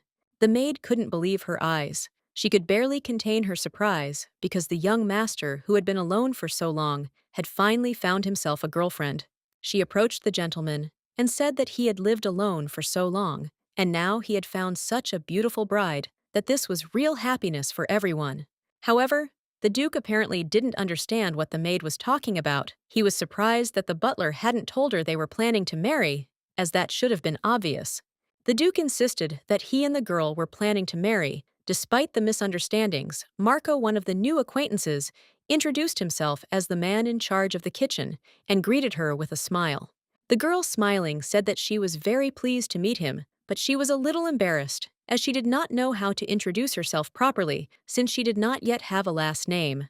The Duke, smiling, decided to help her with this and announced that her name was Rosika. The girl was surprised, not expecting to be called that, but tried not to show her feelings. She quickly recovered and, smiling slightly, confirmed that her name was indeed Rosika. Her voice was confident, though inside she felt a slight sense of confusion. She also admitted that to her great embarrassment, she didn't have a last name, and so it was better to just call her Rosika. It wasn't anything special, but it bothered her. Everyone in the room immediately wondered if the name had any special meaning or history. This added interest to the conversation, and everyone eagerly awaited the answer. The servants remarked that it was a great honor for them to meet the girl, as it was a rare event that didn't happen every day in their home. They all sensed the significance of the moment. Masha, who was standing nearby, greeted her without any formality. She thought she should introduce herself. "My name is Masha," she said with a smile, not hiding her friendliness. Masha believed that Princess Eisenbach was the most beautiful girl. However, today, looking at Rosika, she realized that someone could surpass her. This girl's beauty amazed everyone. The Duke remembered Masha as his nanny when he still lived in the imperial palace. 10 years had passed since then. He was only 15 then, and now he was back here, along with the bearded cook and her son. The cook had been the head chef at the palace, but 3 years ago, he decided to move here. Masha constantly wondered why she continued to call him young master, despite the years that had passed. Masha noticed that the Duke showed no interest in women. This surprised her, as she hadn't expected him to invite a lady to his home, given everything she knew about him. The cook, smiling, said the Duke had never dated women. He'd even begun to think he had problems in that area and didn't know how to deal with it. The Duke grew angry and rudely retorted that the cook should shut up. Rosika, watching this scene, realized it wasn't that he wasn't interested in women, but rather that he was unwilling to open up. The Duke, with horror in his eyes, asked what she was thinking. Masha reassured him, noting that there was nothing unusual about it and that she understood everything perfectly. The chef couldn't help but laugh and said he still hoped the food was to his liking. His face expressed genuine concern, and he was looking for confirmation. Rosika replied that the food was indeed delicious. However, she added that she had a hard time understanding where the flavor came from, since she was simply cooking eggs. She also asked if she could try the dish His Highness ate. The Duke replied with a smile that of course it was lamb chops. Lord Raven was a great fan of these cutlets. He and Rexide young gentlemen and peers shared similar tastes, so they often ate together. Rosika paused to think about the name. She wondered how their lives were connected, if he'd grown up with Rexide in the Imperial Palace, and they were the same age. If Rexide and the Duke were the same age and grew up together, then Rexide would be the first candidate for removal from the throne. This thought was not very encouraging. To ascend to the imperial throne, one had to become crown prince, which meant a power struggle. Rosika couldn't understand why this process was so convoluted. She was at a loss when she noticed Masha suddenly burst into tears. She couldn't understand what had happened or why it had affected her so much. The Duke turned to Marco, instructing him to calm Masha. He instructed him to take her out and return when everything was finished, leaving Rosika perplexed. Rosika remained where she was lost in thought. She noticed that Marco and Masha clearly knew the Duke was planning something important, perhaps even revolutionary. The Duke, looking at her closely, said that her tears were not caused by what she thought. She wasn't crying because of what had happened, but he wanted to finish the meal first. When the meal was finished, he promised to explain to her exactly what her job entailed. It wasn't what she expected, but her curiosity was so strong that she was willing to listen. The previous emperor and empress had 4 children. The first was Robert van Hexen, now emperor, and the second was Reed van Hexen, Grand Duke. Both held important positions. The third daughter, Rachel Prania, was Duchess of Prania, enjoying a quiet life away from political intrigue. The fourth was Rexide van Hessen, Grand Duke, whose role had not yet been determined. Robert, the eldest son, took the throne with ease. This was expected, as he was the heir apparent. He encountered no obstacles to his crown, and the empire accepted him without question. Raid the second son remained loyal to the emperor and actively helped strengthen the empire. He also worked to expand its territory, but did not aspire to the throne as he had his role to play. Rachel, third in line, preferred to live a quiet life, not interfering in the affairs of state. Her life as a duchess was quiet and measured, and she made no attempt to change her position. Rexid was younger than his brothers and sister, but for some reason he decided to disrupt the peace. His ambitions were unusually strong, and he began to strive for power, which surprised many, including his family. Rexid dreamed of becoming emperor, and to do so he needed to defeat two other contenders, the Crown Prince and Grand Duke Ride. It was a daunting task, but he was determined.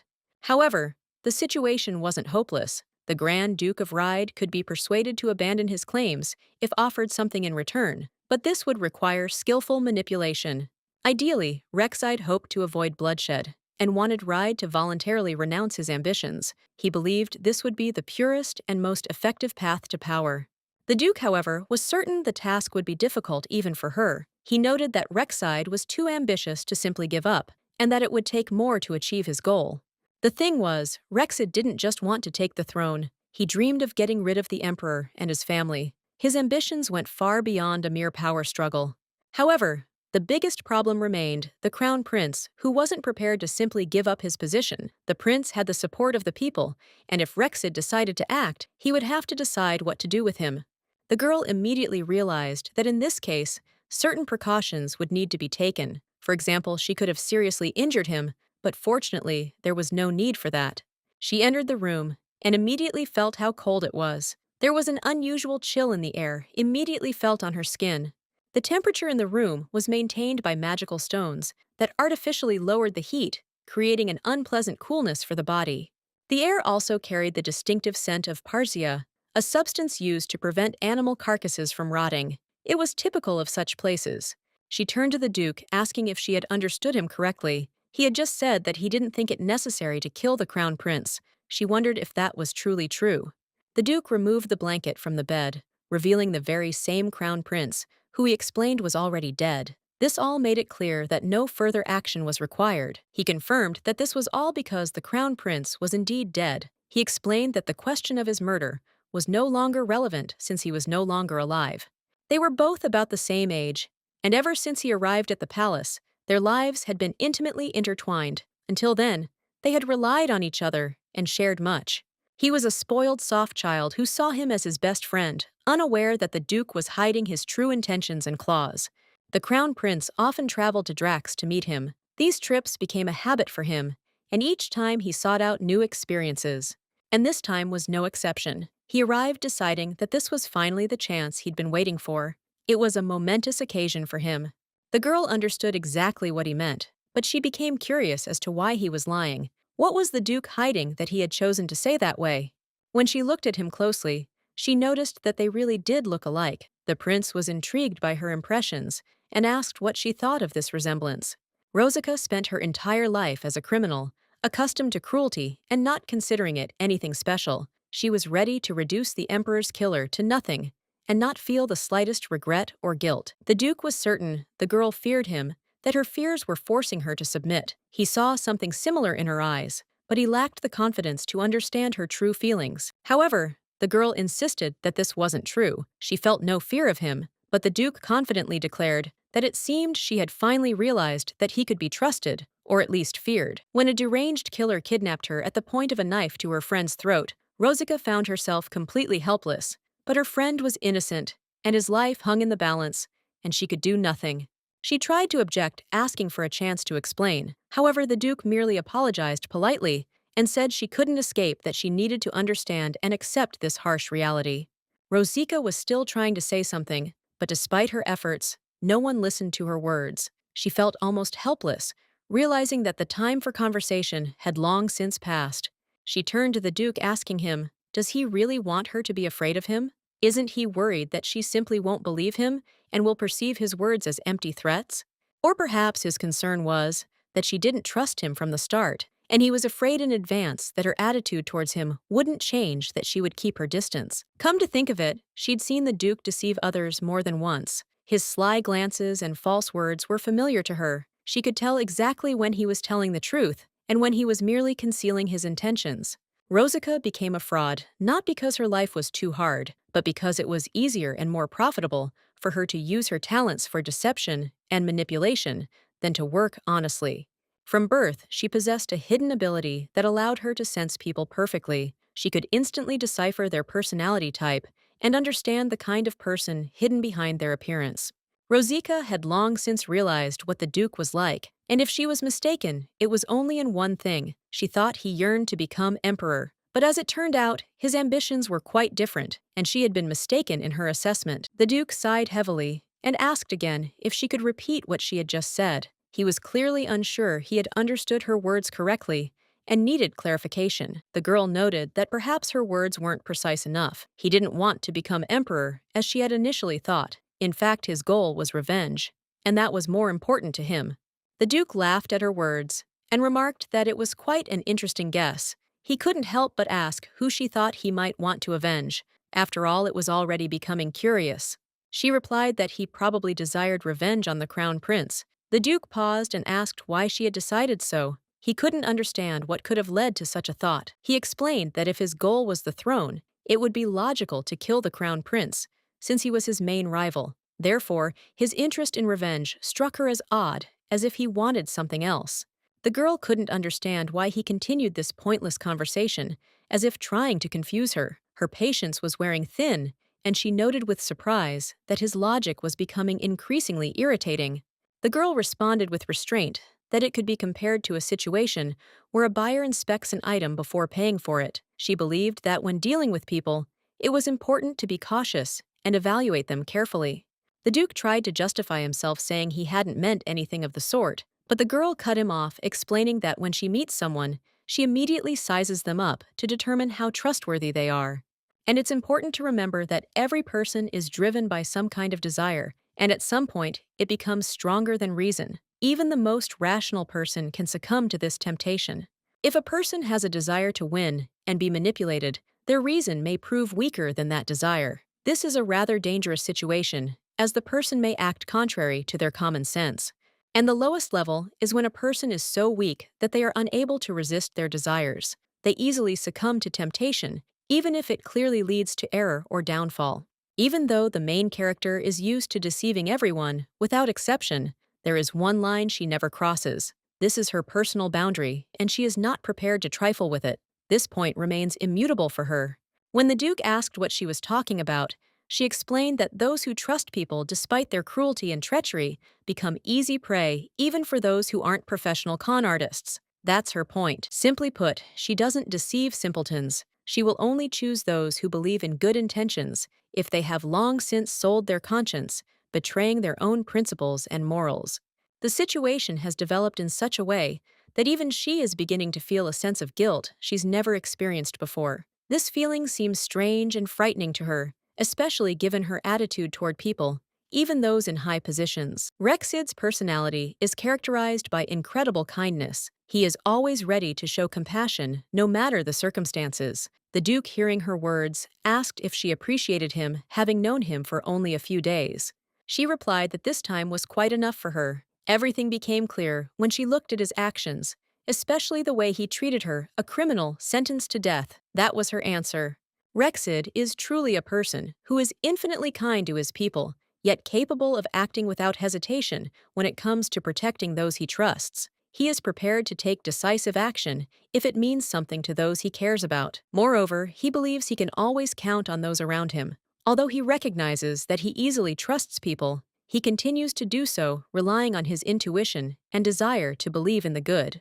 The Duke tries to establish a trusting relationship with the girl, thinking that this will help him win her over. He advises her to hire his butler to help, but she refuses to believe him. On top of that, he's confident that by revealing his despotic nature to her, he can gain her respect. If the Duke were capable of killing innocents other than the prince, he would have risen long ago and brought her the heads of Masha and Marco. She's convinced there must be no traces left, and she believes the Duke wouldn't be capable of such a thing. She believes he won't take the lives of innocent people. These thoughts are certain in her heart. She believes he shouldn't show his strength because it doesn't suit him. He's surprised that she trusts him and doesn't believe the rumors about his murder of the crown prince, considering them lies. The girl noticed that despite his declaration that he aspired to become emperor, she saw no clear reason for it. He never said what he would do after achieving his goal, but now she seemed to understand. The Duke has no pity, no greed, no clear purpose in life, but after the death of someone close to him who was killed by the crown prince, he had only one goal: revenge. His goal became clear. A month she remembers well. She knows he was the one who killed that man, but those around him know nothing about it, which gives him additional power. It was the death of the first in line to the throne of the empire, the crown prince, and his death was a momentous event that led to a great change in the Duke's life, setting him on the path of revenge. So far, no one except the one who killed Crown Prince Raven and the other people in this vast castle knew of his death. The entire court and servants remained completely unaware of what had happened. Yet somehow Raven's body ended up in Rexide's possession. This added to the mystery, as no one had seen it since the prince's death. Questions about how it came to be in the Duke's possession remained unanswered. In such a situation, all suspicion will likely be directed at you. This will help clear Rexid of the false accusations of the Crown Prince's murder and direct attention to the true culprits.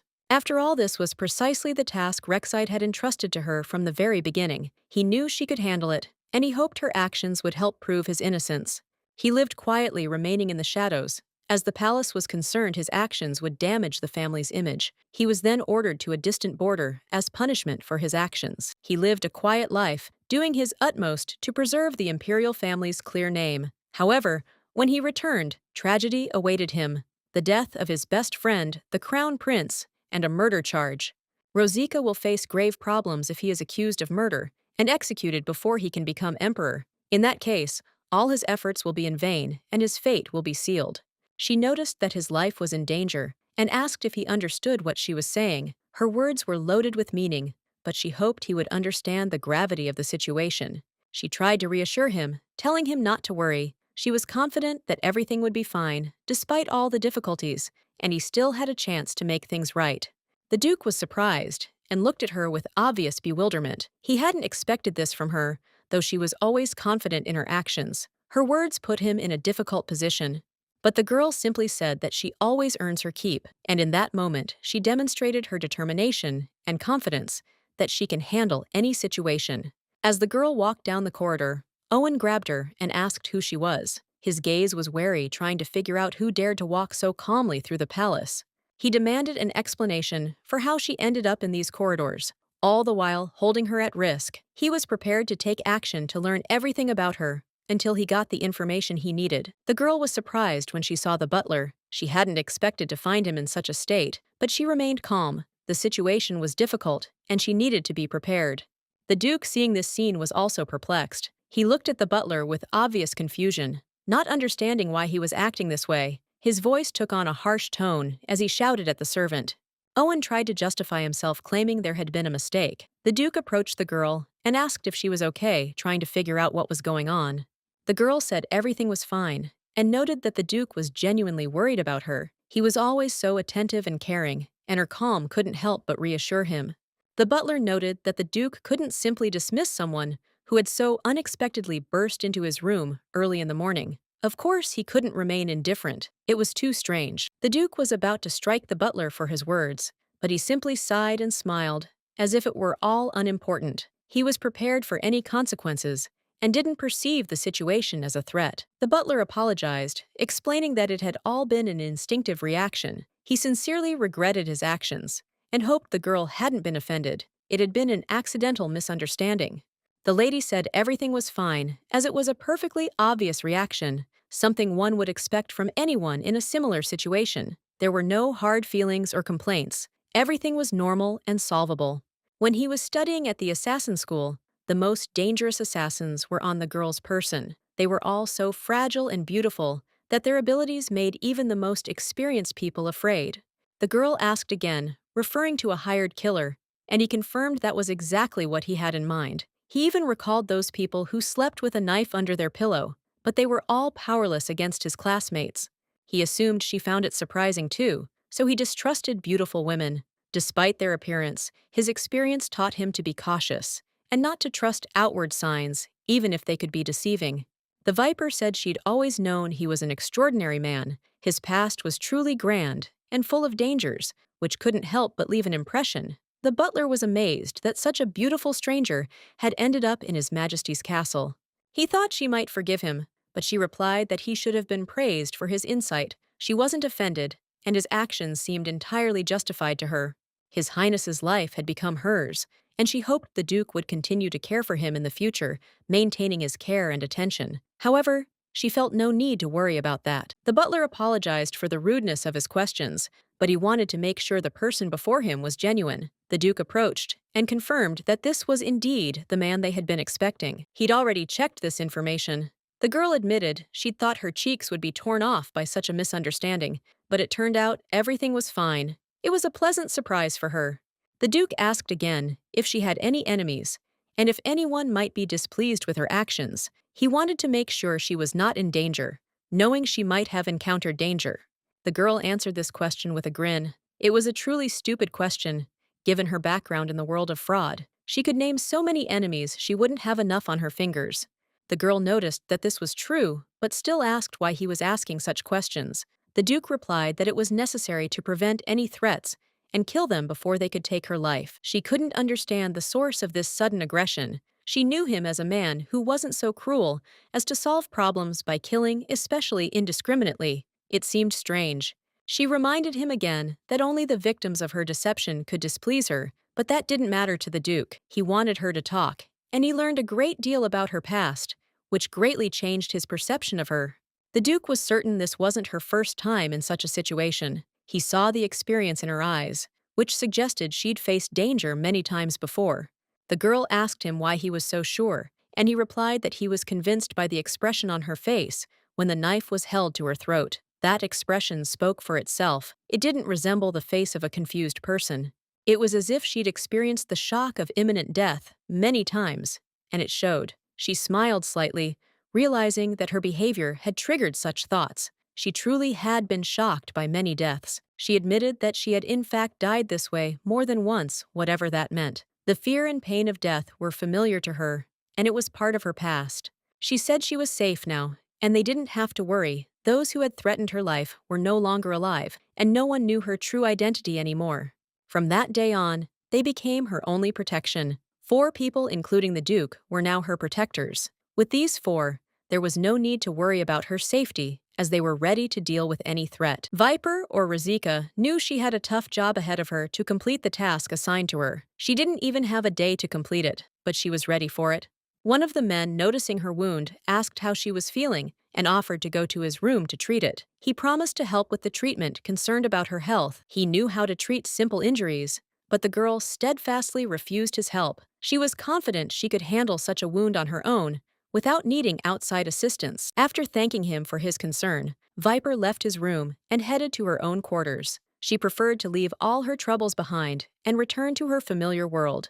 Her face was beautiful, and that surprised no one. She was a true beauty whose face would be remembered by anyone who ever looked at her. It was her authentic, natural face. The Duke, noticing her beauty, suddenly exclaimed, asking what good he had done to deserve such a compliment. He couldn't understand why they called her a beauty. In response, the Duke loudly protested, asking where his intelligence had gone, that he had become so naive and unable to notice the obvious. His bewilderment was palpable. At this point, the Crown Prince, standing next to Rexide, noticed that he had once said he envied people like them. He couldn't forget these words and addressed the Duke with them. Rexide, hearing his words, asked who exactly he was looking at when he spoke like that. He was clearly interested in his answer, trying to understand what exactly he was talking about. The Duke continued that he likely wasn't referring to the poor inhabitants of their lands who toiled day after day to feed themselves. These people were in difficult circumstances, but they worked to survive. However, the Crown Prince expressed his own point of view. He actually envied these people. They were free, unlike those forced to live constantly worrying about how they appeared to others. They are not obligated to follow strict and boring rules of etiquette, nor should they point their swords at those they love and cherish, regardless of the circumstances. Such a life is not for them. It limits their freedom. He said they could sleep peacefully without worrying about their safety, but Rexide asked why his friend couldn't sleep so peacefully. Perhaps someone had told him they would kill him, and that was worrying him? If so, he was ready to tear him to pieces. However, the prince asked Rexid to listen to him carefully. He said that he was truly going through a very difficult time, and now he needed to figure out what exactly was bothering him. He was sure he was still holding up well, but lately, it had become increasingly difficult for him to cope. The feeling was becoming unbearable. He sensed something was wrong and couldn't find a way out. Rexid didn't understand what was happening to him. All he could do was listen attentively, but everything seemed completely strange and absurd. He didn't know what was going on in his friend's soul at that moment. He said his friend was just being a fool. He'd gotten too big for his boots, and all this worrying was a waste of time. He needed to learn to cope with difficulties instead of worrying about everything. Rexid continued saying that if his friend had lived like ordinary people, he wouldn't have lasted a day. He would have immediately fled back to the cozy palace, to his comfortable life, without any hardships. The guy thanked him for these words and admitted that he felt the time had come, time to move on despite all the difficulties. He decided it was time to leave this stage of his life. And yet, despite their differences, they hadn't seen each other for a long time.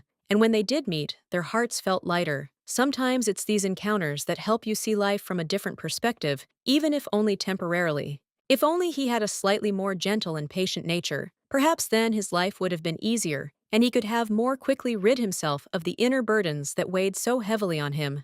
Rexid never understood why his friend had behaved so stupidly, why he hadn't asked him what was bothering him, and how he could help. It would have been so simple to support him, to understand his plight, but it was too late now. Raven was dead. No, not just gone, he was killed. And now all that remained was the realization that nothing could be done for their friendship. It was all over. The man didn't bother to inquire about his master's plans. Next time was precious, and they didn't have much of it. They had to act quickly to complete all their tasks. If the crown prince, who is on vacation, remains out of contact for a long time, the imperial court will likely quickly realize that something is wrong with his absence and that the situation needs to be addressed immediately. The duke assured her she would find a solution and promised that everything would be done. He also informed her that she had expressed interest in Raven's handwriting, so he gave her several letters they had exchanged. Now, the butler finally understood what the girl had been carrying out of his room. However, he became curious about the purpose of these letters and began to wonder what she was using them for and how it connected to her plans. The duke admitted he didn't know what exactly was going on. He was so foolish that he'd been forced to hire a con artist, but he still warned against trusting the Viper too much and always asking for clarification on her actions. He also added that if possible, one should only speak to the girl in the presence of the butler so that he could closely monitor her words and actions without missing any important details. The duke, despite everything that was happening, assured that even if he trusted everyone in the world, he should never trust anyone because this woman made him afraid and wary. Nevertheless, the girl was pleasantly surprised by the new name the duke had given her. Rosika was a beautiful name, and she was delighted that for the first time, someone had chosen hers with such warmth and meaning. She decided to cherish that name and be grateful for such an honor. Even though the duke continued to assure Owen he would never trust her, he still remembered her despite all his doubts and fears. As she said, she always earned her worth, and that made him smile. Perhaps it meant he'd broken his word, but he couldn't deny that her behavior sometimes commanded respect. The girl wished everyone good night, and the duke turned to the Viper, not forgetting to remind her of the importance of her next step and her role in the upcoming events. The girl, slightly irritated, asked how long the duke intended to call her that. She was sure that if anyone heard her, they would immediately assume she was a criminal or a fraud, as her nickname aroused suspicion. The butler nodded, acknowledging her point, noting that such nicknames hardly promoted a good reputation, so he decided to clarify what he should call her so as not to raise unnecessary questions. The duke calmly replied that her real name was Rosika. The girl, slightly surprised, immediately asked why there were no servants in this enormous palace, since its size at least suggested a staff. The duke, pursing his lips, explained that there had always been only 4 people in this palace: the maid Masha, her son the butler himself, and of course himself. No one else was needed here due to their personal preferences. He added that he didn't need anyone's help, as he preferred his home to be quiet and peaceful. The girl slightly mockingly asked why he didn't hire servants, given the castle's size and its emptiness. She pointed out that the palace was indeed enormous, but it felt empty and uninviting. There would have to be at least 50 people there for there to be any movement, as the castle was too large to be so quiet. The Duke was stunned by this proposal. The girl, wasting no time, began listing how the kitchen needed at least 10 people, cleaning another 10 laundry, also required 10, and another 10 to manage it all.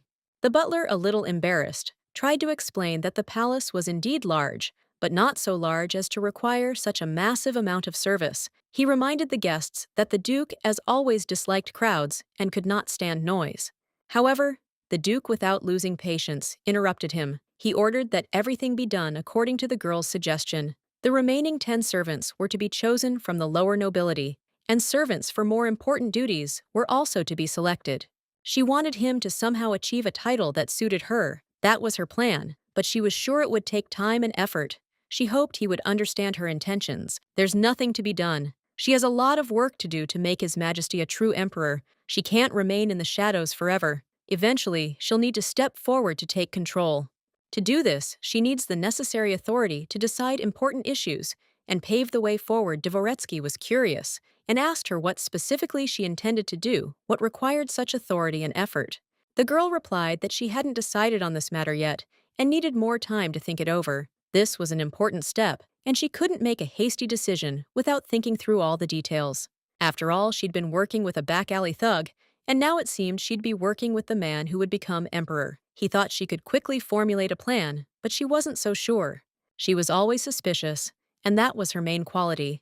No matter what plans she talked about, she always remained cautious and wary. Perhaps she simply wanted everyone to think she'd caught a simpleton.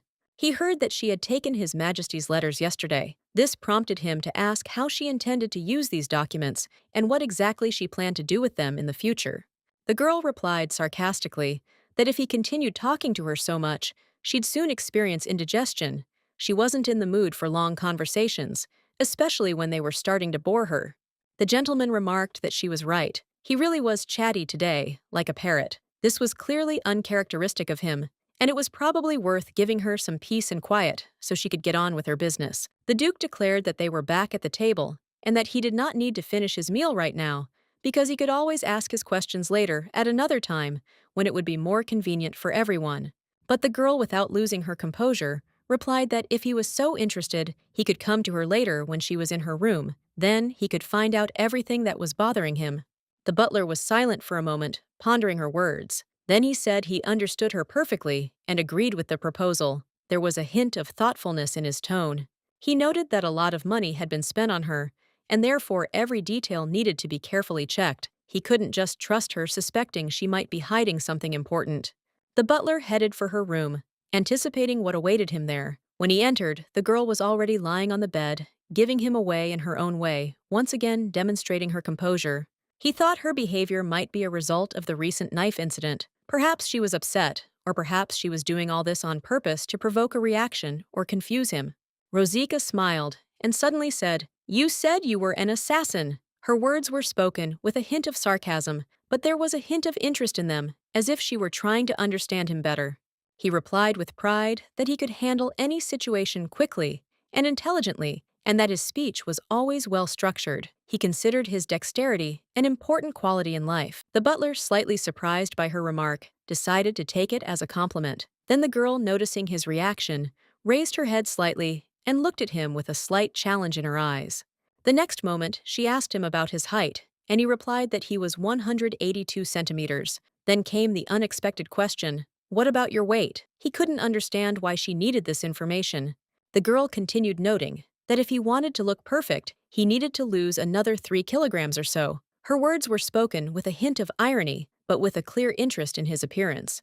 He chuckled and declared that he was quite happy with his figure and saw no point in making any changes. Hearing this, Roseka smiled faintly, as if enjoying his answer. She said with an undisguised smile that after they finished their business, he would have to gain some weight again. Her words were cryptic, but they sounded like they were planned. The butler, clearly perplexed, asked what exactly she meant when she said they had to finish. He didn't understand what she was talking about, and her words only confused him further. The girl insisted that he undress, and she made this quite bluntly. She ordered him to comply with her request, without asking unnecessary questions, as is usually the case in such situations. At this time, the Duke was in his library, She couldn't understand why he wasn't there yet. There were so many books and papers in his room that everything blended together, making it difficult to find anything specific. He thought he needed to clean up his room. There was too much clutter, and even he, accustomed to disorder, was beginning to notice how it was interfering with his normal work. This needed to be addressed. The Duke searched the table for something, but his efforts were fruitless. He flipped through papers and moved books, but found nothing suitable. It seemed as if all traces of the object had vanished. Recalling her words, he realized she was interested in the Crown Prince's letters. She said that if he had any such letters, she would be pleased to receive them, as she very much wanted to see them. Glancing at the other desk, he picked up a few papers and realized he had no one else to correspond with. It was strange because just recently, there had been a lot of letters, but now everything had somehow calmed down. The Duke picked up several letters and began to read. One of them stated that spring had apparently already arrived. Tulips were blooming in the palace garden, symbolizing a declaration of love. Raven also mentioned in the letter that he thought Rek'Sai didn't understand how hard it was to expect such sensuality from him. This wasn't the first thought he'd expressed about his friend. He wrote that when men fall in love, they often give tulips. It was a declaration of love, always accompanied by these flowers, and a sign of special significance for both parties. Raven continued that until his dying day, he'd like to see Rex do the same, give tulips when he confesses. He hoped the letter would arrive soon, and everything would be all right, but he couldn't understand why he, of all people, had to go to a small kingdom to suppress a rebellion. It was a strange mission, and it didn't meet his expectations. The letter also spoke of Raven's eagerness to see his friend. He felt that to meet someone as important as Rek'Sai, he should make the journey himself rather than wait for him to arrive. He assured her he'd be on his way soon and would try to tell Rex a lot. This was a significant event, and he felt the long-awaited meeting would give their relationship new meaning.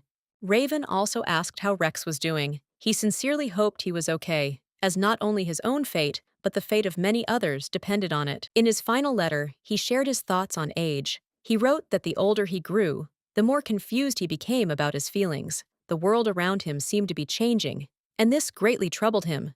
He deeply missed the days when he and his brother Raven lived in the imperial palace. Those were the moments when they felt part of a great family and had each other's constant support.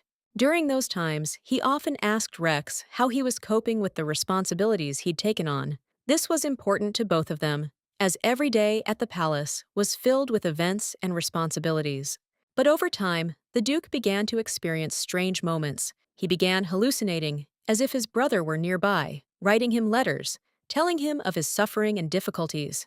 In one of these letters, he discovered blurred drops like tears. These were words full of pain and emotion. The Duke poured his heart into these lines, describing how difficult it was for him to be without the support of a loved one. Rexid pondered how to respond to such a letter. He felt every line was important, and he didn't know how to express his feelings in response to support his brother in this difficult moment. He opened another letter, but he wasn't sure it was truly from Ray. His heart was pounding, unsure how to process these strange and disturbing messages. Prince Raven's letter said he was no longer suffering or sad. He was happy, but he worried that his friend was alone. He hoped he would find solace, even if he wasn't there.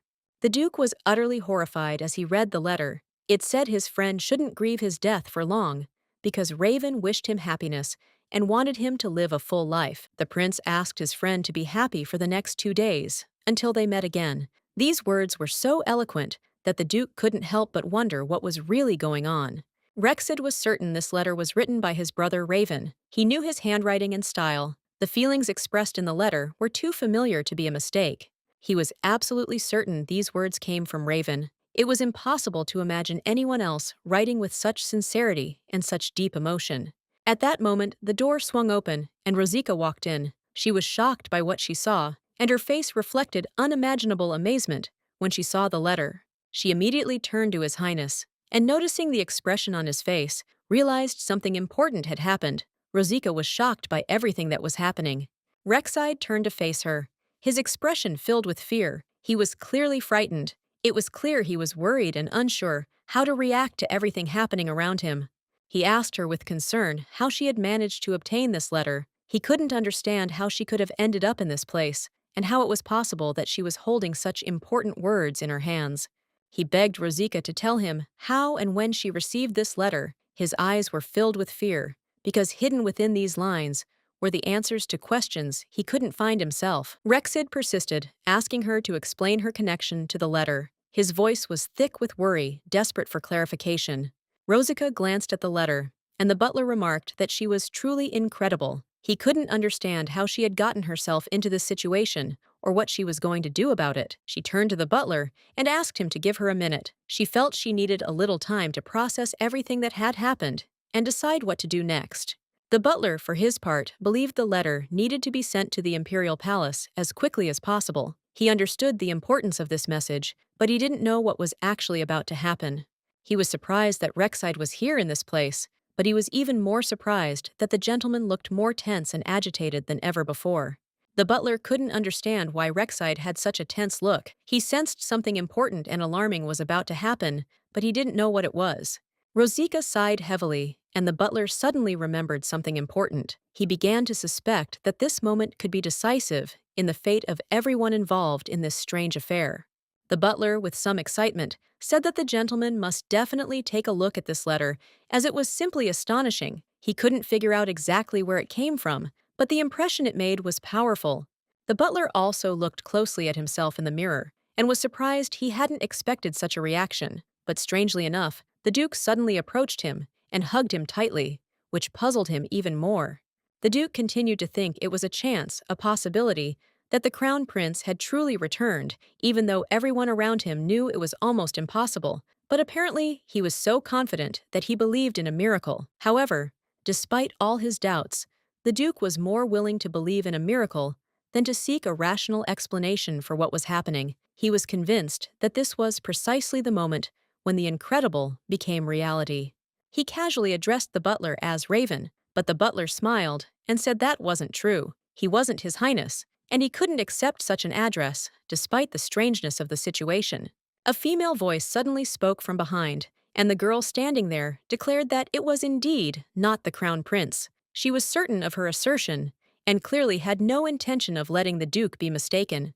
The Duke, shocked and confused, laughed nervously, tears in his eyes, trying to hide his feelings. He didn't know how to react, but everything that was happening was getting on his nerves. He acknowledged that this was indeed true, but he still couldn't understand where the letter had come from. His doubts and worries continued to grow, and the question remained unanswered. The Duke was certain the letter had been written by Raven himself. He continued to believe this despite the absurdity of the situation, and didn't even want to consider how it could have been otherwise. But the girl patiently and calmly said that she had written it. She was the only one who could help, and she had done so to support the Duke in his aspirations. She explained that in order to help him, she had to copy the Crown Prince's handwriting, as that was the only way she could approach the problem. She did all this with the best of intentions. With a sincere apology, she added that she had not intended to offend him. She had not expected it to provoke such emotions in the Duke, and she was prepared to apologize for any possible misunderstanding. The Duke, after a few seconds of reflection, understood her. He sighed deeply, as if relieved, and without further ado, tossed the letter to the floor, forgetting all the worries it had caused. That evening, standing on the balcony, he smoked a cigar, lost in thought. The butler, noticing his habit, reminded him that he had quit smoking long ago, but now it was the only thing that helped him cope. Today, the owner decided to resume his habits, immersing himself in old affairs. His attention was riveted on something important, and he couldn't be distracted despite everything going on around him.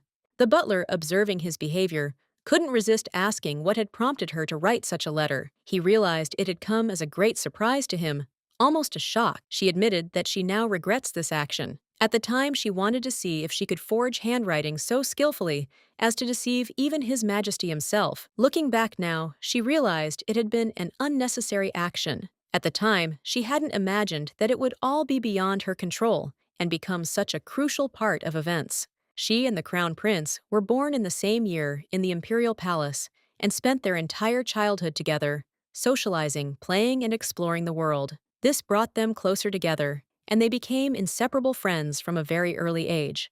When the Master came to the lands of Drax, the Crown Prince, despite his busy schedule, visited them frequently. These visits always brought joy and excitement to their homes, strengthening the friendship between them. Their relationship was always marked by sincerity and respect. This was evident in the frequent exchange of letters, in which they were open about their feelings and thoughts, trusting each other more than anyone else. When the crown prince died, the master, in deep shock, sank into apathy. A strange coincidence. It all happened right on the way to the Drax lands for which he was responsible. The lady believed that what had happened was part of someone's carefully planned intrigue aimed at accusing His Majesty of the murder of the crown prince, disrupting everything they had built for so long. The butler noted that at first this hadn't bothered him much. He was consumed by inner turmoil, and false accusations or other problems couldn't distract him from his condition. He was out of his mind, as if lost in his thoughts and emotions. Today, despite his outward calm, the situation hadn't changed much, and he remained just as depressed. He continued to pretend everything was fine, hiding his pain, but his face and actions spoke otherwise. He couldn't forget the death of his friend, who had once been close to him. The butler asked her if she knew why the master often stood in front of this birch tree. He remarked that it was a habit that had become ingrained in him, and it couldn't help but spark her interest. The girl didn't know the answer, so she asked. The butler explained that when he first arrived here, this birch tree was the first gift the crown prince brought for his friend the owner. It was a young birch sapling, and he knew it had been planted here as a symbol of something new, perhaps, for both of them. This moment felt like a new chapter in their lives. The butler turned to the lady and said that she seemed to be unable to handle the sapling because she was tormented by remorse. It was evident on her face. She felt uncomfortable. It was strange because she'd previously been a fraudster, ruining entire families for her own gain. She never considered the consequences of her actions, nor did she care about the misfortunes of others. She spent other people's fortunes as if it were her right, even if they were earned through sweat and blood. All she wanted was to earn more, and she didn't consider the morality of her actions. But now that she was faced with real remorse, it was a completely new experience for her. She didn't know what it meant. Something inside her suddenly shifted, and she felt uneasy. It was a completely unfamiliar feeling. She'd never experienced anything like it, and she found it difficult to understand what was happening to her. It was like an awakening, and she couldn't find an explanation. The Duke continued to calmly smoke his cigarette until the Viper, as he called her, approached him. He looked at her with interest, not surprised by her appearance. The Duke asked what she wanted and threw his cigarette to the ground, but the Viper said he didn't need to quit smoking for her. She had no intention of interfering with his habits. However, he replied that he didn't want to smoke anymore and asked what had possessed her to go outside on such a cold night, especially in such a light dress. It was strange. Despite the coldness, she replied that everything was happening because she hadn't been able to apologize to him properly. It was a sincere confession, not just words, but real emotion. She simply wanted to apologize and explain that she hadn't meant to make fun of him. He replied that he knew that, and that his behavior wasn't out of anger, but rather because she needed to get back into the warmth. She remained silent, but he expressed his concern again, adding that perhaps she thought he might not be able to function properly if he had a cold. It made no sense, of course, but his words carried a caustic undertone. The girl remained silent again. He looked at her with obvious disdain, not understanding why she was silent or what she was feeling. It all irritated him, but he didn't pursue the conversation further. In the end, he decided to do things his own way. He took off his cloak and offered to put it on, instead of standing in the cold. It was a caring gesture, despite its severity. She began to talk about the crown prince, wondering what he might do if he were next to his friend now, and what exactly he would say in response to his actions at such a moment. Deep down, she thought that perhaps this would be the last time he would say these very words to his friend, and it would be his last gesture of attention and care. If her words had upset him in any way, she sincerely regretted it, as that had not been her intention. She was ready to apologize if they might have upset him. He responded with a slight smile, looking up at the sky. He said everything was fine, and it didn't bother him, trying to reassure her and show her that everything was under control. The girl tried again to explain that she was truly sorry. If her words had caused any unpleasant emotions, she didn't want to leave him in that state. But he, unwilling to continue the conversation, simply clutched everything in his hands and said that in fact she was still better than him.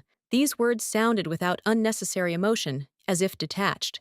They had never met or spoken, but she felt she knew him far better than he knew himself. She saw how he worried and could understand him without words. She was sure Raven had probably cried when he wrote his last letter, and that's exactly what she felt, even without seeing him. There was a special connection to him in her heart. She lowered her eyes, unsure of what to say. Her thoughts were confused, her feelings deep. She didn't want to say anything more, but it was hard to remain silent. Then he began to laugh. His laughter wasn't malicious, but rather relieved, as if he'd finally realized he'd forgotten to answer the letter the girl had mentioned. He added that, in fact, he wasn't the only one who felt this way about Raven. He realized he hadn't tried to understand him or console him. He was too preoccupied with himself. The girl asked what the crown prince was really like. What his image concealed, she sought answers, understanding that there is more to every person than meets the eye. The Duke thought about his friend, whom he considered almost a brother, and often recalled the moments he spent with him. It was Raven, and for him, this man was a significant figure despite their differences. Raven Van Hexen, the Duke's older brother, was his best friend. Despite his superior status, their relationship was as if they were peers and shared much. Although Raven sometimes seemed like a younger brother, the Duke wanted to protect his features, were soft and gentle. Raven was a kind man, often displaying a vulnerability that was obvious to all. He cried often, which was not surprising for the Duke. From his letters, one could see how emotional Raven was, who did not hide his feelings and experiences. Rexid's mother died shortly after his birth, and he grew up without true parental warmth and care. This left a mark on his life, and he always felt a lack of this essential love. Unlike Rex, Raven had an empress who acted as a mother figure, supporting him, something that made his friend envious. Rex always envied this, as he had never experienced anything like it. Though Rex tried to hide his feelings, he was perfectly aware that his friend was jealous. He noticed it in the way Raven was always surrounded by care, unlike him. When Raven was still a child at the age of 6, he began calling his father Emperor. This expression of respect was his way of understanding his place in the world, his connection to power. Raven's mother called her Her Majesty the Empress. As was the custom, Raven was surprised to hear that Raven had begun doing so at such a young age, and pondered the meaning of the words. The Duke laughed, noting that Raven probably simply felt sorry for Rexide. He also added that Raven was terrified of his father, the previous emperor, and always tried to please him. Even when Raven was scolded, he couldn't stand idly by. He always confessed his mistakes, so that they would share the blame, and he often cried over it. They said he lied when he claimed it was he who suggested his friend skip class and go play. However, this was an important point. Sometimes it's better to be together than to engage in useless nonsense. The girl asked what it was about that sentence that could be difficult. The gentleman replied that his friend was incredibly kind and always there for him when he needed support. He didn't know how exactly he knew this, but he always sensed when something was bothering him, and whenever he was having trouble, he could talk about it with him, and that brought relief. It was amazing when you think about it. Raven never left him alone. His constant support and attention were like an anchor in his turbulent world, giving him the strength to endure any trials. Rexid never felt a burden, confident in his own strength and ability to protect his friend. But as it turned out, he was mistaken in thinking that force alone could solve everything. Despite all his resilience, Rexide couldn't hide his inner fear and pain. He was on edge, but even in these moments when he needed support, there was no one to comfort him. When his friend died, Rexid didn't know what exactly could help him at that moment. So determined to understand what was troubling him most, he asked the girl what was troubling her about the matter. He thought it would be better if his friend hated him like that foolish Raven. After all, he couldn't bear the pain of loss, much less hurt someone else. He was too vulnerable himself. The girl agreed with his opinion. Crown Prince Raven was indeed the kind of person who preferred to hide his feelings, not showing true pain, leaving others to think that he was invincible. She thought that if Raven knew he had someone who could understand his pain and struggles, he might be a little more open and honest about his feelings. She could be that person. In the days leading up to his death, she understood how much pain Raven was going through. His friend's death had left a deep wound within him, and she could understand how hard it was for him to bear that burden, what was truly causing his suffering. She would have tried to comfort him, to find the right words to help him cope, but Rexide, having lost his friend, continued to struggle with himself, but his mind and soul were in turmoil. Rexid continued to act strangely and awkwardly, as if he were losing his mind with grief. The girl, noticing this, suggested they wait. She noticed dust getting into his eyes, and decided that perhaps this had upset him. She gently wiped away his tears, and told him that he should rather think that His Majesty, the Crown Prince, had always wished her only happiness, and continued to wish the same at this moment. After all, the Crown Prince, as a kind and gentle man, would never wish for anyone to take revenge for him, since revenge would only lead to greater suffering. He, however, began to say something trying to justify his feelings, but the girl quickly interrupted him, declaring that she categorically disagreed with his thoughts. She didn't intend to convince him to give up his revenge, but she certainly wanted him to stop blaming himself for the man's death. She offered him to fulfill the crown prince's last wish so that he could find peace in his soul and find peace. The crown prince's wish was clear. The duke had to be happy, and she was going to help him achieve this. If Rexide's heart can only be calmed by doing something with him, then she is willing to help, promising to find a way to make him happy. If he decides to catch the criminal and lock him up forever, she's ready to help him. And if he wants to fulfill the crown prince's cherished wish, she'll be there too.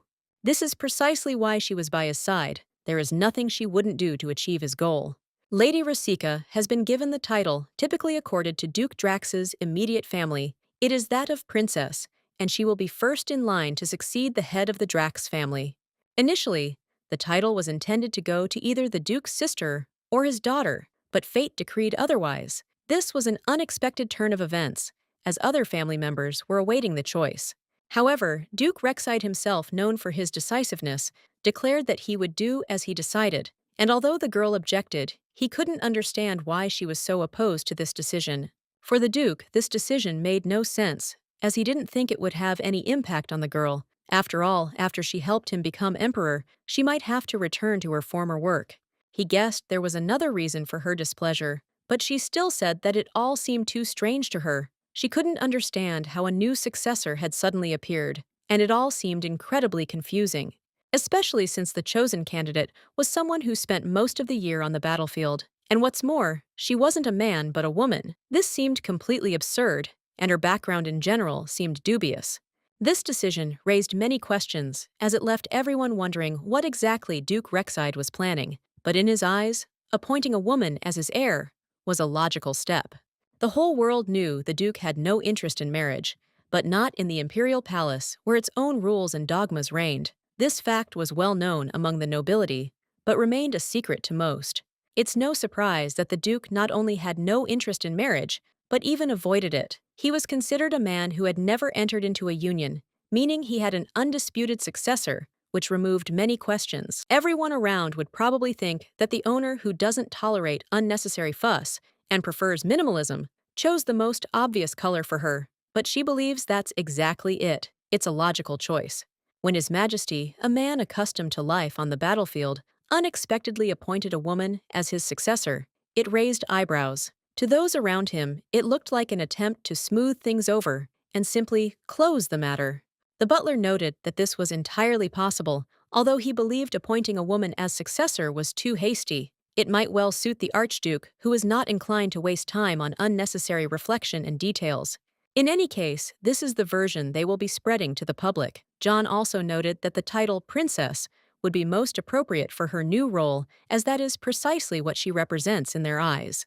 He felt the tension, realizing the full gravity of what would come next. After all, when all this was completed, he intended to drive her out of the family, leaving her with no significant status or rights. After he himself becomes emperor, he will offer her the opportunity to regain the title if she so desires, but this will be at his discretion, and her position in this matter will depend solely on his decision. It was quite a tempting offer, as the title of princess was perhaps the safest place for her in the current circumstances. Behind it lay the power that would ensure her safety. She agreed without hesitation, and then signed all the necessary documents, realizing that her fate would now depend on this decision and the title she would receive. In gratitude for all he had done, she asked him to take care of her, and as a sign of special affection, called him Daddy, which was another step in their relationship. He choked, and the girl didn't immediately understand what had happened. He choked on hearing her use the word daddy, which clearly confused him. It was a word clearly not part of his usual vocabulary. The girl noticed that the age difference between them was only 4 years. Sometimes she felt like she was going a bit overboard, trying to talk to him like he was older. Perhaps she should start calling him little brother. She thought it would be more age-appropriate and would cause far less confusion on his part. He groaned again, and the girl noticed his face had turned bright red. He looked like he wanted to sink into the ground, embarrassed trying to comprehend what had happened. Rexed van Hessen was third in line to the throne, and his influence on key political circles was undoubtedly great. Rumors, intrigues, and important meetings always surrounded him. He was not only smart, but also strong, though he often seemed rather simple-minded. She thought he had muscle in his brain too, and that he knew how to fight not only with words, but also on the battlefield. She also noted in the letter that he was a bonfire, but as soon as he noticed, she quickly began erasing the words, realizing he might not like them. A slight irony remained in her mind. She assumed the palace would have already sent a reply, confirming they'd received her message. Everything should have been quick and smooth, but she was still a little worried. The gentleman said he had already returned, and that after receiving her letter, the process from the imperial palace would take approximately 2 months to reach the lands of Drax. The wait was considerable, but unavoidable. They agreed to summon the imperial knights to reveal the crown prince's life. She wasn't worried about this plan, as it was all designed to show everyone that the prince was alive and well. He plans to invite representatives of the northern region's nobility, so the girl must take this into account. Although she will only be the heir in name, they must still announce the arrival of the princess, even if her role is symbolic. The girl wondered if she could ask him why he never got married. It seemed curious, especially given his situation. The question wasn't casual. She genuinely wanted to understand the reasons. The Duke, noticing her curiosity, asked why he was so interested in this girl. She explained that it was important to her, as it wasn't every day that important figures were asked such a personal question, and she couldn't ignore it. All this is connected to the fact that marriages among aristocrats are often used for diplomatic purposes. For the Duke who aspires to become emperor, such a move would be beneficial. This realization made the girl question his true motives. The Duke replied that he had no particular reason for marriage. She wondered if perhaps he'd never met the right person. However, she couldn't quite believe his claim that he simply didn't want to. Aristocrats typically marry for a variety of reasons: to restore their family line, improve their position, or even find true love. But if the marriage conditions don't align with these goals, such a union is unlikely to be consummated for love. There were many aristocrats in the government, but even more in the imperial family. It would be interesting to know why the crown prince remained single until he was 25. It was odd, as such questions usually didn't go unexplained in such high circles. He had a beloved woman, likely the one who would have played the role of empress. However, despite her importance, he was not the typical man who would simply abandon his beloved for another union. He reflected that there were many other things that were causing him pain, but of course the most important was the prince's blood. Clearly Her Highness had more than one or two things that were causing him headaches. Rosika, watching him, thought he probably had his reasons for not marrying, and it was most likely related to something personal. After all, the name he'd given her wasn't random. It wasn't just the first thing that came to mind.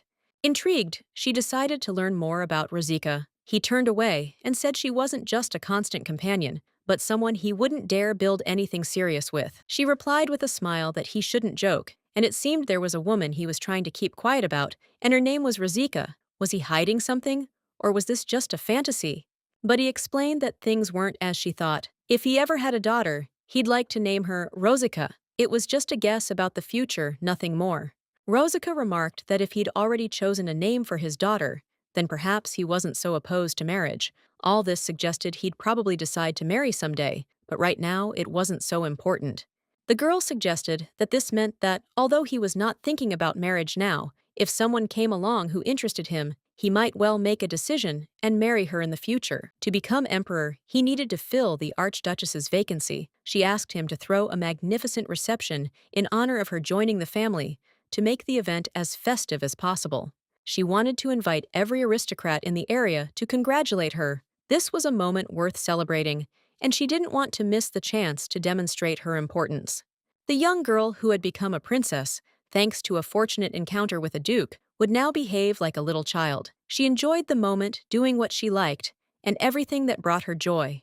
But aristocrats alone weren't enough for a celebration. She thought it would be boring without congratulations from dignitaries, so she decided to accept congratulations from the king-queen and the prince himself. The Duke asked again if the girl was really asking to invite King Ravida. He was surprised by her request, as the decision could have affected the entire course of events. He waited for her to clarify her intentions. The girl confirmed her request, but the Duke expressed doubts. He noted that Ravida came from a barbarian family, had no proper upbringing, and that the king might be rude in his treatment. The girl calmly replied that if Ravida behaved inappropriately, he himself could shut him up. The Duke in turn began to say that even if everyone united against Ravita, he would still defeat them all. She reminded him that the small kingdoms and their rulers might not be planning to attack right now, but they were keeping a close eye on the situation, gathering and observing without taking any action. Of course, she knew that without such a strong leader as Rexaid, they would have broken into imperial territory long ago. Without him, the borders would have collapsed, and a frenzied campaign would have erupted. She couldn't help but remark that Rexaid was truly an incredible man. Even if she had exaggerated a bit, everything she said was true. This man possessed a special majesty and strength. It was thanks to Rexaid that the empire remained unconquered. It was a reliable defense against the northern countries, small kingdoms that watched everything with interest, ready to intervene in case of weakness. Ravida is the most powerful of the minor kingdoms, and their strength could play a significant role now. However, the Duke reminded her that Rosica had never met them in person. He warned that the Ravitans were extremely rude and accustomed to doing as they pleased. Rosica calmly replied that it wasn't a problem. If anyone dared to say anything unpleasant about her, she would definitely let them know. She clearly wasn't afraid of possible ridicule or rudeness. She understood perfectly well that the Duke couldn't be by her side, constantly watching over her every second, but she didn't demand it. She knew he trusted her to handle situations independently. However, glancing at him, she noticed that he looked worried. His expression was reminiscent of a solicitous bird, carefully guarding its chick. This moment even amused her a little. However, it was time to put aside idle chatter and get down to business. They couldn't waste time on idle thoughts. An important discussion lay ahead. With so many servants arriving at the estate, Rosica immediately noticed that it now felt more like a place where people actually lived rather than a dreary fortress. Everything seemed livelier, if a little unusual. However, this irritated the Duke. He wasn't used to this kind of thing, and what irritated him even more was the fact that he was about to meet an aristocrat. This was his first experience of this kind, and so he was now forced to learn etiquette, to which he was completely unprepared. The more the Duke thought about it, the more horrified he became. He couldn't understand how this had anything to do with etiquette, since in his opinion, Rosica was simply leading him by the nose, passing off strange things as rules. At that moment, Owen the butler approached, inquiring how the training was going. The Duke stared at him in obvious shock, then irritably declared that he must have forgotten his eyes if he thought everything was going well. Rosica chuckled, and shaking her head advised the Duke to watch his words. Her gaze was mocking, as if she already knew how events would unfold. She then asked Owen to demonstrate one of the examples to the Duke, mentioning that a certain remark about a thief was about to follow. The butler turned to Rosica and asked her an unexpected question. "Is her father a thief?" The girl froze, blinking in confusion, and then smiled tensely, trying to hide her confusion. She replied that she didn't understand what he was talking about, but Owen merely smirked and continued explaining that how else could her father have stolen all the stars from the sky and placed them in her eyes? Rosica blushed, but pretended that she was pleased to hear such words, although deep down she felt awkward. The Duke, however, was literally shocked by this scene. He was shocked and, with obvious indignation, declared that he definitely couldn't do that. Owen raised his eyebrows in surprise, astonished that the Duke couldn't even utter such a simple phrase. Rosica also looked at him with bewilderment, not understanding why he found it so difficult. The Duke, although a little slow-witted, even began to realize that this etiquette lesson was somehow strange. He opened the book and read the following example. "They say that all the confectionaries of the world went bankrupt because the sweetness of Rosica eclipsed their products." He frowned as he continued reading. It read, "I don't understand what you're doing here. You're an angel who will protect heaven while you're gone." Owen chuckled and noted that it sounded more like a commander's speech. Before battle, Rosica sighed heavily, reminding him that they had been training for 3 days, but the Duke was making no progress. The Duke exploded with indignation, declaring that even a complete simpleton could see that these phrases were intended to seduce girls. He demanded to know why he was being taught such things. Rosica calmly replied that everything was simple. He had to learn how to seduce a girl. The Duke narrowed his eyes slyly and grinned. Now everything was clear. She had finally revealed her true face, a fraud. He leaned forward, wondering who exactly he was supposed to seduce, but Rosica remained silent, in no hurry to answer. A moment later, she calmly announced that his target was Princess Ravida. The Duke stood up and said she seemed to have lost her mind. She pointed out that he had said he wanted to avenge the crown prince's death and become emperor, It was all part of her plan, so he must follow it. But the gentleman said he wasn't going to do that, so she asked again if he really was sure of it, and then she asked him if he'd thought about it before answering. He started shouting and saying that a new successor would be needed, so she tells him to get his hands on the small kingdom and be recognized as the successor. She noted that he truly understood everything perfectly. The gentleman remarked that she didn't think about it at all from Princess Ravida's perspective. She tells him to marry a woman for whom he has no feelings, so he does not understand what the princess did wrong. Rosika said that if he did the same to her, he might actually fall in love with her. The Duke began to say that it couldn't be done just by wanting to. The girl asked him to listen to her and began to talk about the fact that all members of noble families conduct dynastic marriages. This is a well-known practice. The Duke said that he knew about it. Raven also had a headache because of all these marriage issues, because of the stress he felt like he had aged 10 years. Rosika told him not to let it get to the point where he too starts to get a headache, and that he should learn everything. He has no good or anything, no power in political circles, no connections. For a prince like him, who has nothing to be able to rise to the top, only this method will do. If he is not ready to make even such a sacrifice, then it is better to give up everything right now. The day so many had been waiting for finally arrived. The majestic procession of the Ravida royal family crossed the duchy's borders, approaching the site of the celebration. Their arrival signaled the beginning of a long-awaited event prepared for with particular trepidation. Of all the minor kingdoms, only Ravida was honored to attend the celebration. This meant they were recognized as special, which filled them with indescribable delight. Being invited into this intimate circle was a great honor for them, and they felt incredibly happy. They were especially pleased that unlike the noble guests from the north, who were scheduled to arrive on the day of the celebration, they were given special attention. This once again emphasized their privileged position and importance in the eyes of their hosts. To show Ravida due respect, they were asked to arrive early, 2 days before the celebration. This gesture emphasized the significance of their presence, making them feel truly special among all the guests. The game had begun. Everything that had been planned was about to come to fruition. Now it was time to act. From this moment on, every step mattered, every word could influence the future course of events. Rosika looked closely at the Duke and gently said that if he was still in a bad mood, she wouldn't want him to get angry. She tried to speak calmly, making it clear she had no intention of irritating him or causing him displeasure. She also expressed sincere regret for forcing him to do something he didn't want.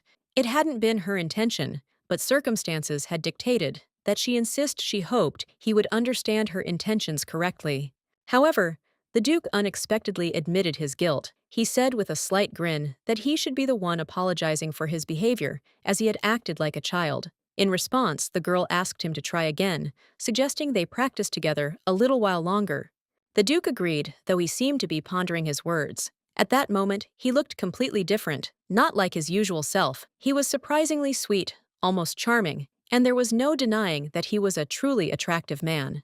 Suddenly, he looked up and, a little embarrassed, but with a hint of playfulness, asked her if her father was a thief. This unexpected question caught her off guard, and for a moment she was taken aback, unsure how to react. Pretending to be completely unaware of what he was talking about, she asked with mild confusion what exactly he meant. However, her intuition told her it was some kind of trick, but the solution was still elusive. On second thought, she might have a decent answer. However, before saying a word, she decided to wait for the Duke's explanation. The question was too strange to be answered seriously right away.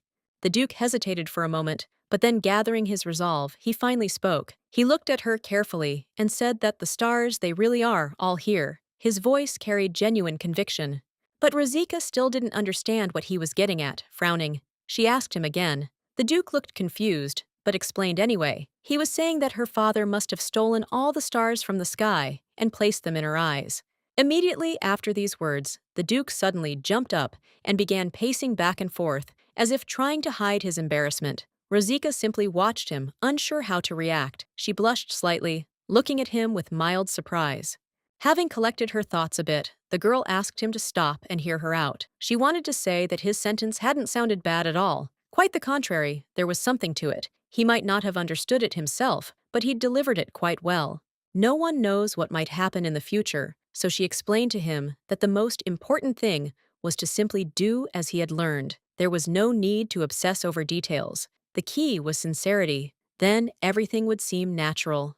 Hearing this, the Duke literally blossomed. He was delighted at the thought that this was enough and that his efforts had not been in vain. At that moment, he was completely confident and believed he had passed the test with flying colors. Rosica confirmed his suspicions, letting him know he had indeed succeeded. This visibly pleased him, and he sighed with relief, as if a heavy burden had just been lifted from his shoulders. He tried his best, but in the end, he couldn't find the right words to say in a gentle tone. She should have pointed this out directly, but looking at him, she couldn't. He looked so sweet in that moment that even her own thoughts became confused. For some reason, her consciousness seemed to shut down, and her head went blank. She couldn't gather her thoughts, and the words simply wouldn't come to her mind. The moment completely threw her off balance. The gentleman felt sincere gratitude to the Duke for his invitation. This gesture was important to him, as the trip to the castle provided an opportunity to discuss key issues and strengthen ties.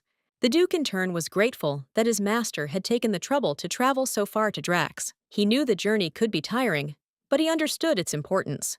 Rexid said he hoped their time together at the castle would be beneficial. He hoped their relationship would grow stronger, and their trust in each other would deepen. The man looked at the Duke with slight bewilderment, noticing a girl standing behind him. Her presence raised questions, as he hadn't expected to see anyone else there. Rosica peered cautiously from behind the Duke's broad frame, trying not to attract unnecessary attention. Her gaze met his, and she carefully studied his expression.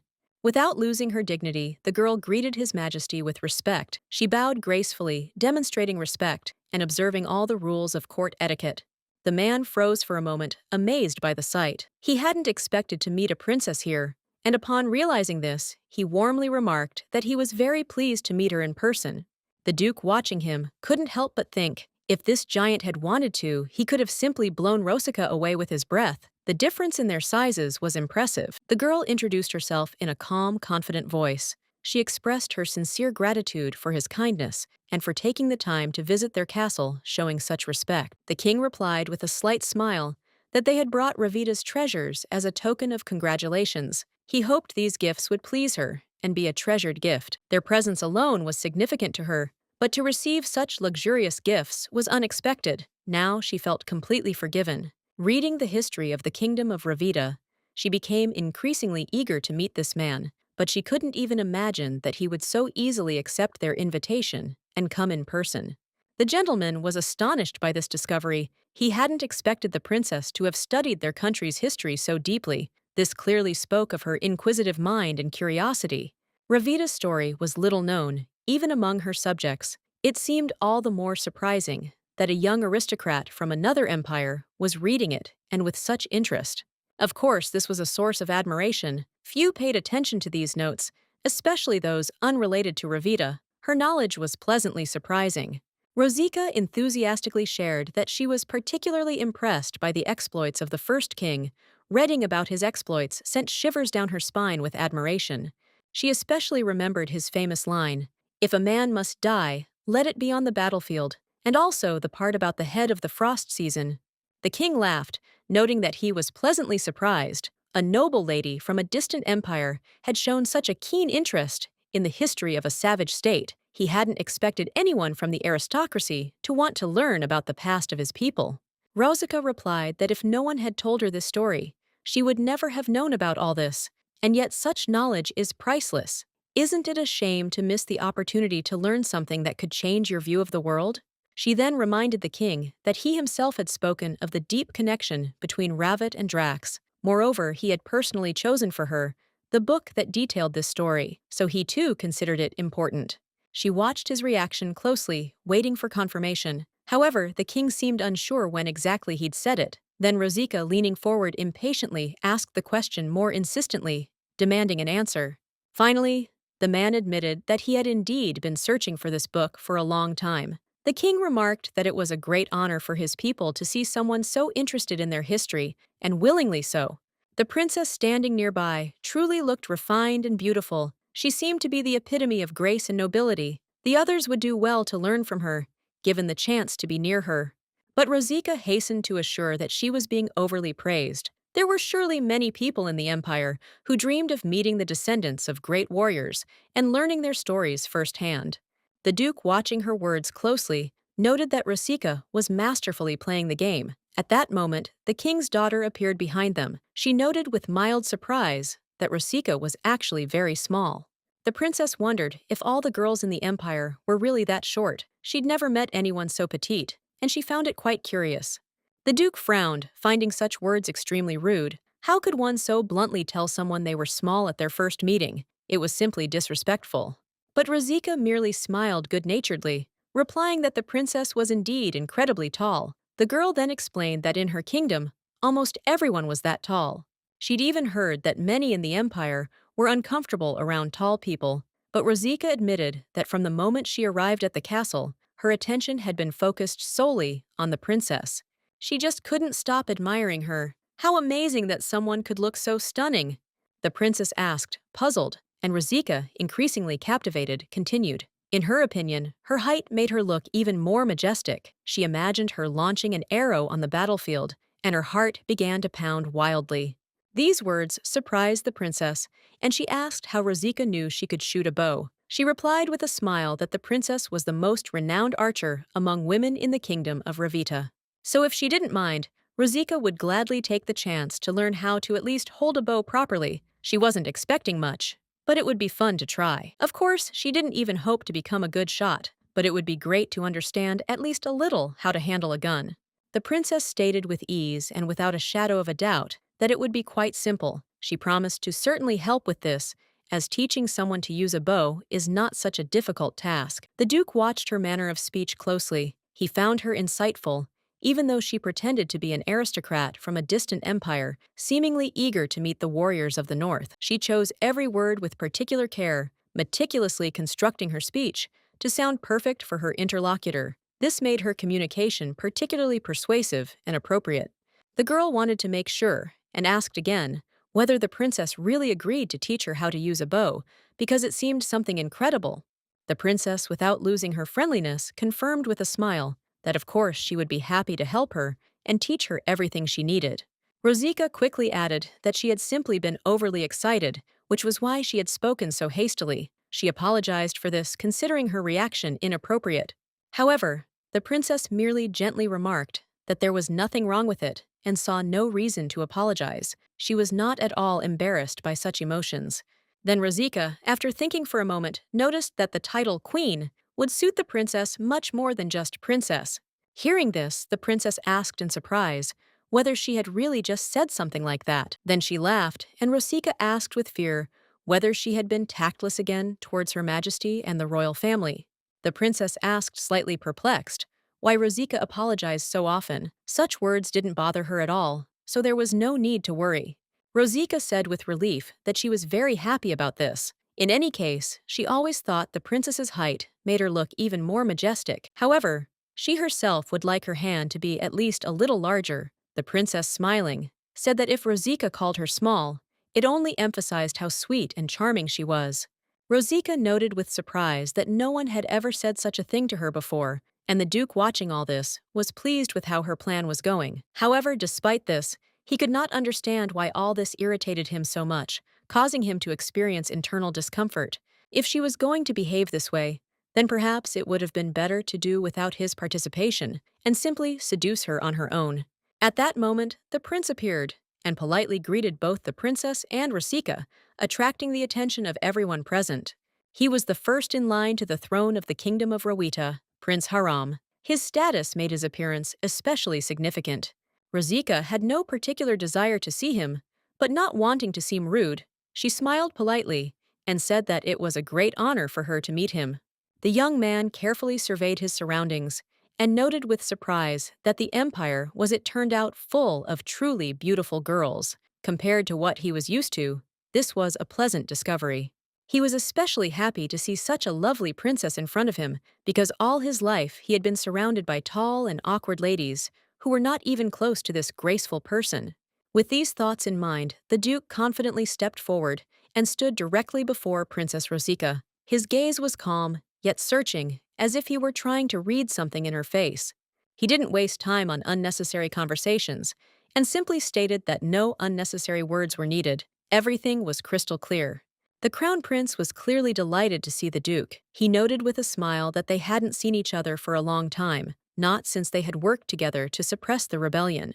He sincerely thanked the duke for the invitation, to which the duke in turn nodded reservedly, expressing gratitude that the prince had arrived. However, the duke then added that such a manner of addressing the girl was completely inappropriate. This was not a battlefield, and one should behave accordingly.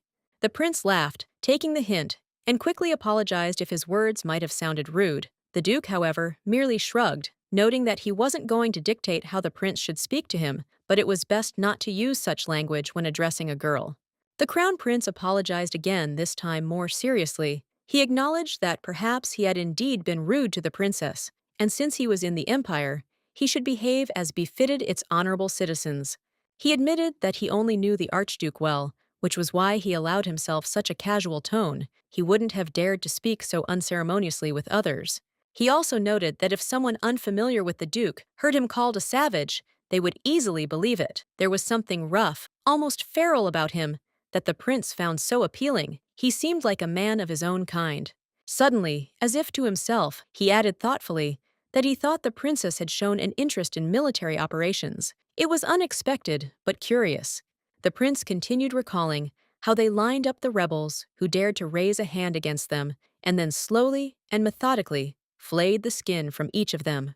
Rosika tensed. She realized the prince was once again unaware of where he was and to whom he was speaking. Without thinking, she grabbed his arm sharply and ordered him to stop immediately. Then, softening a little, she apologized for his words and asked those around him to be understanding of his complete lack of upbringing. The duke nodded calmly, agreeing with the prince. He, like no one else, knew what a life full of battle meant, having spent many years on the battlefield himself. These battles had hardened him, and so he understood what was being said.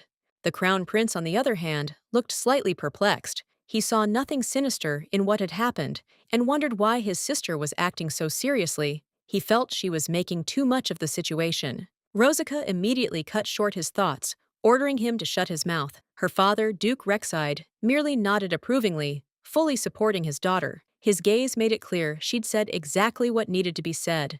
The greeting had already dragged on, and everyone knew it. Deciding not to prolong the formalities, they agreed to end the conversation. The Duke invited the guests to make themselves comfortable, indicating that they could now relax.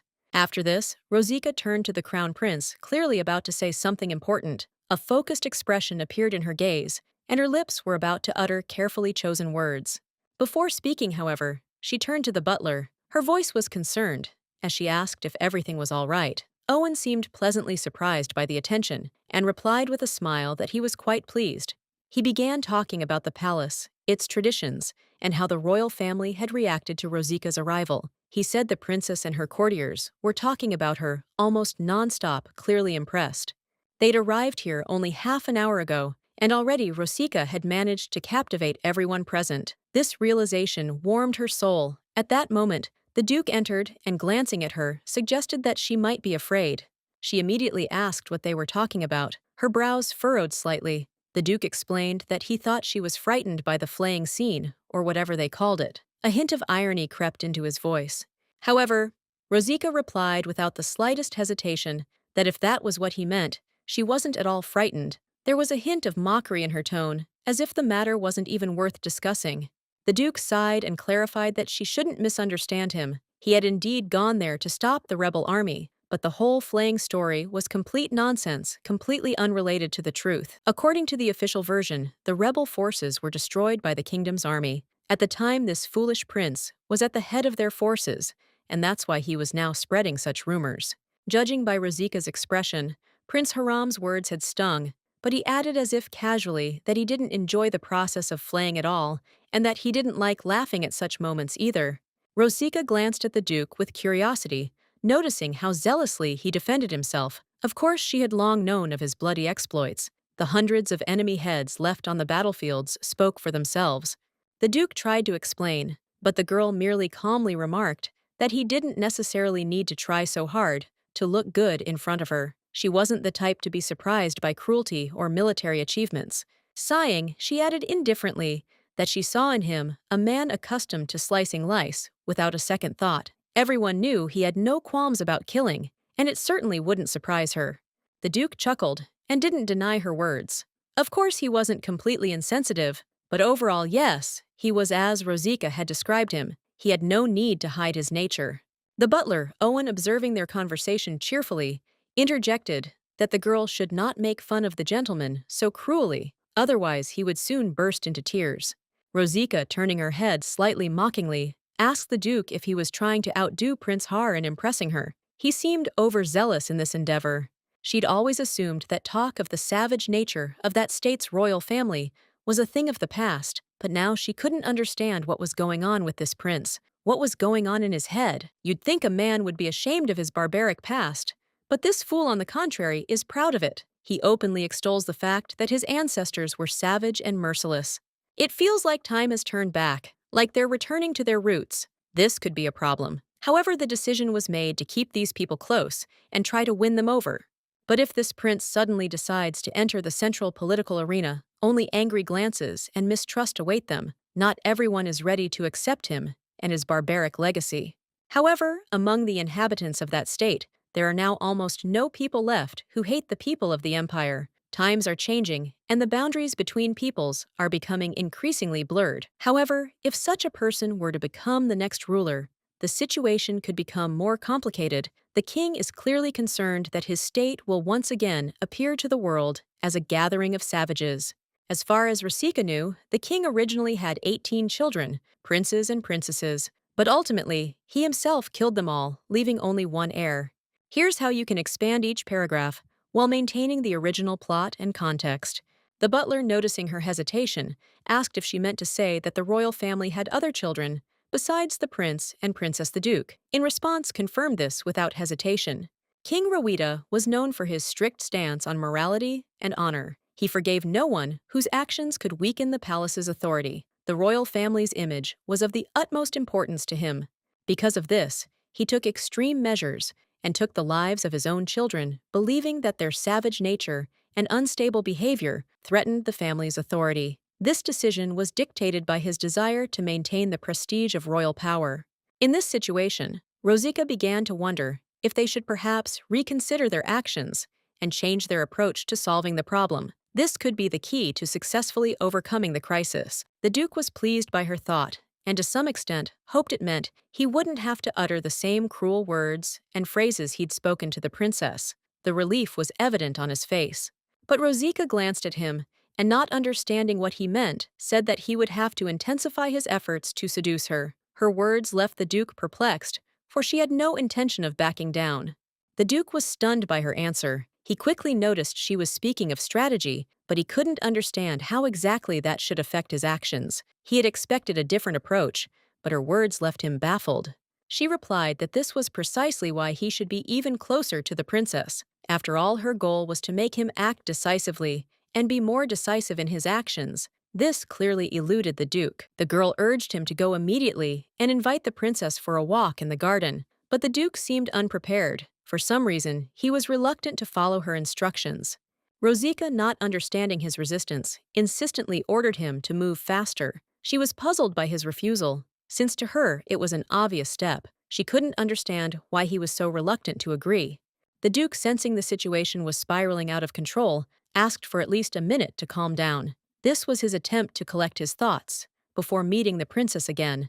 But the girl, having already decided everything for him, slammed the door without giving him a second to think. The Duke, sighing, went to carry out her orders. It was at that moment he realized he couldn't stop her determination.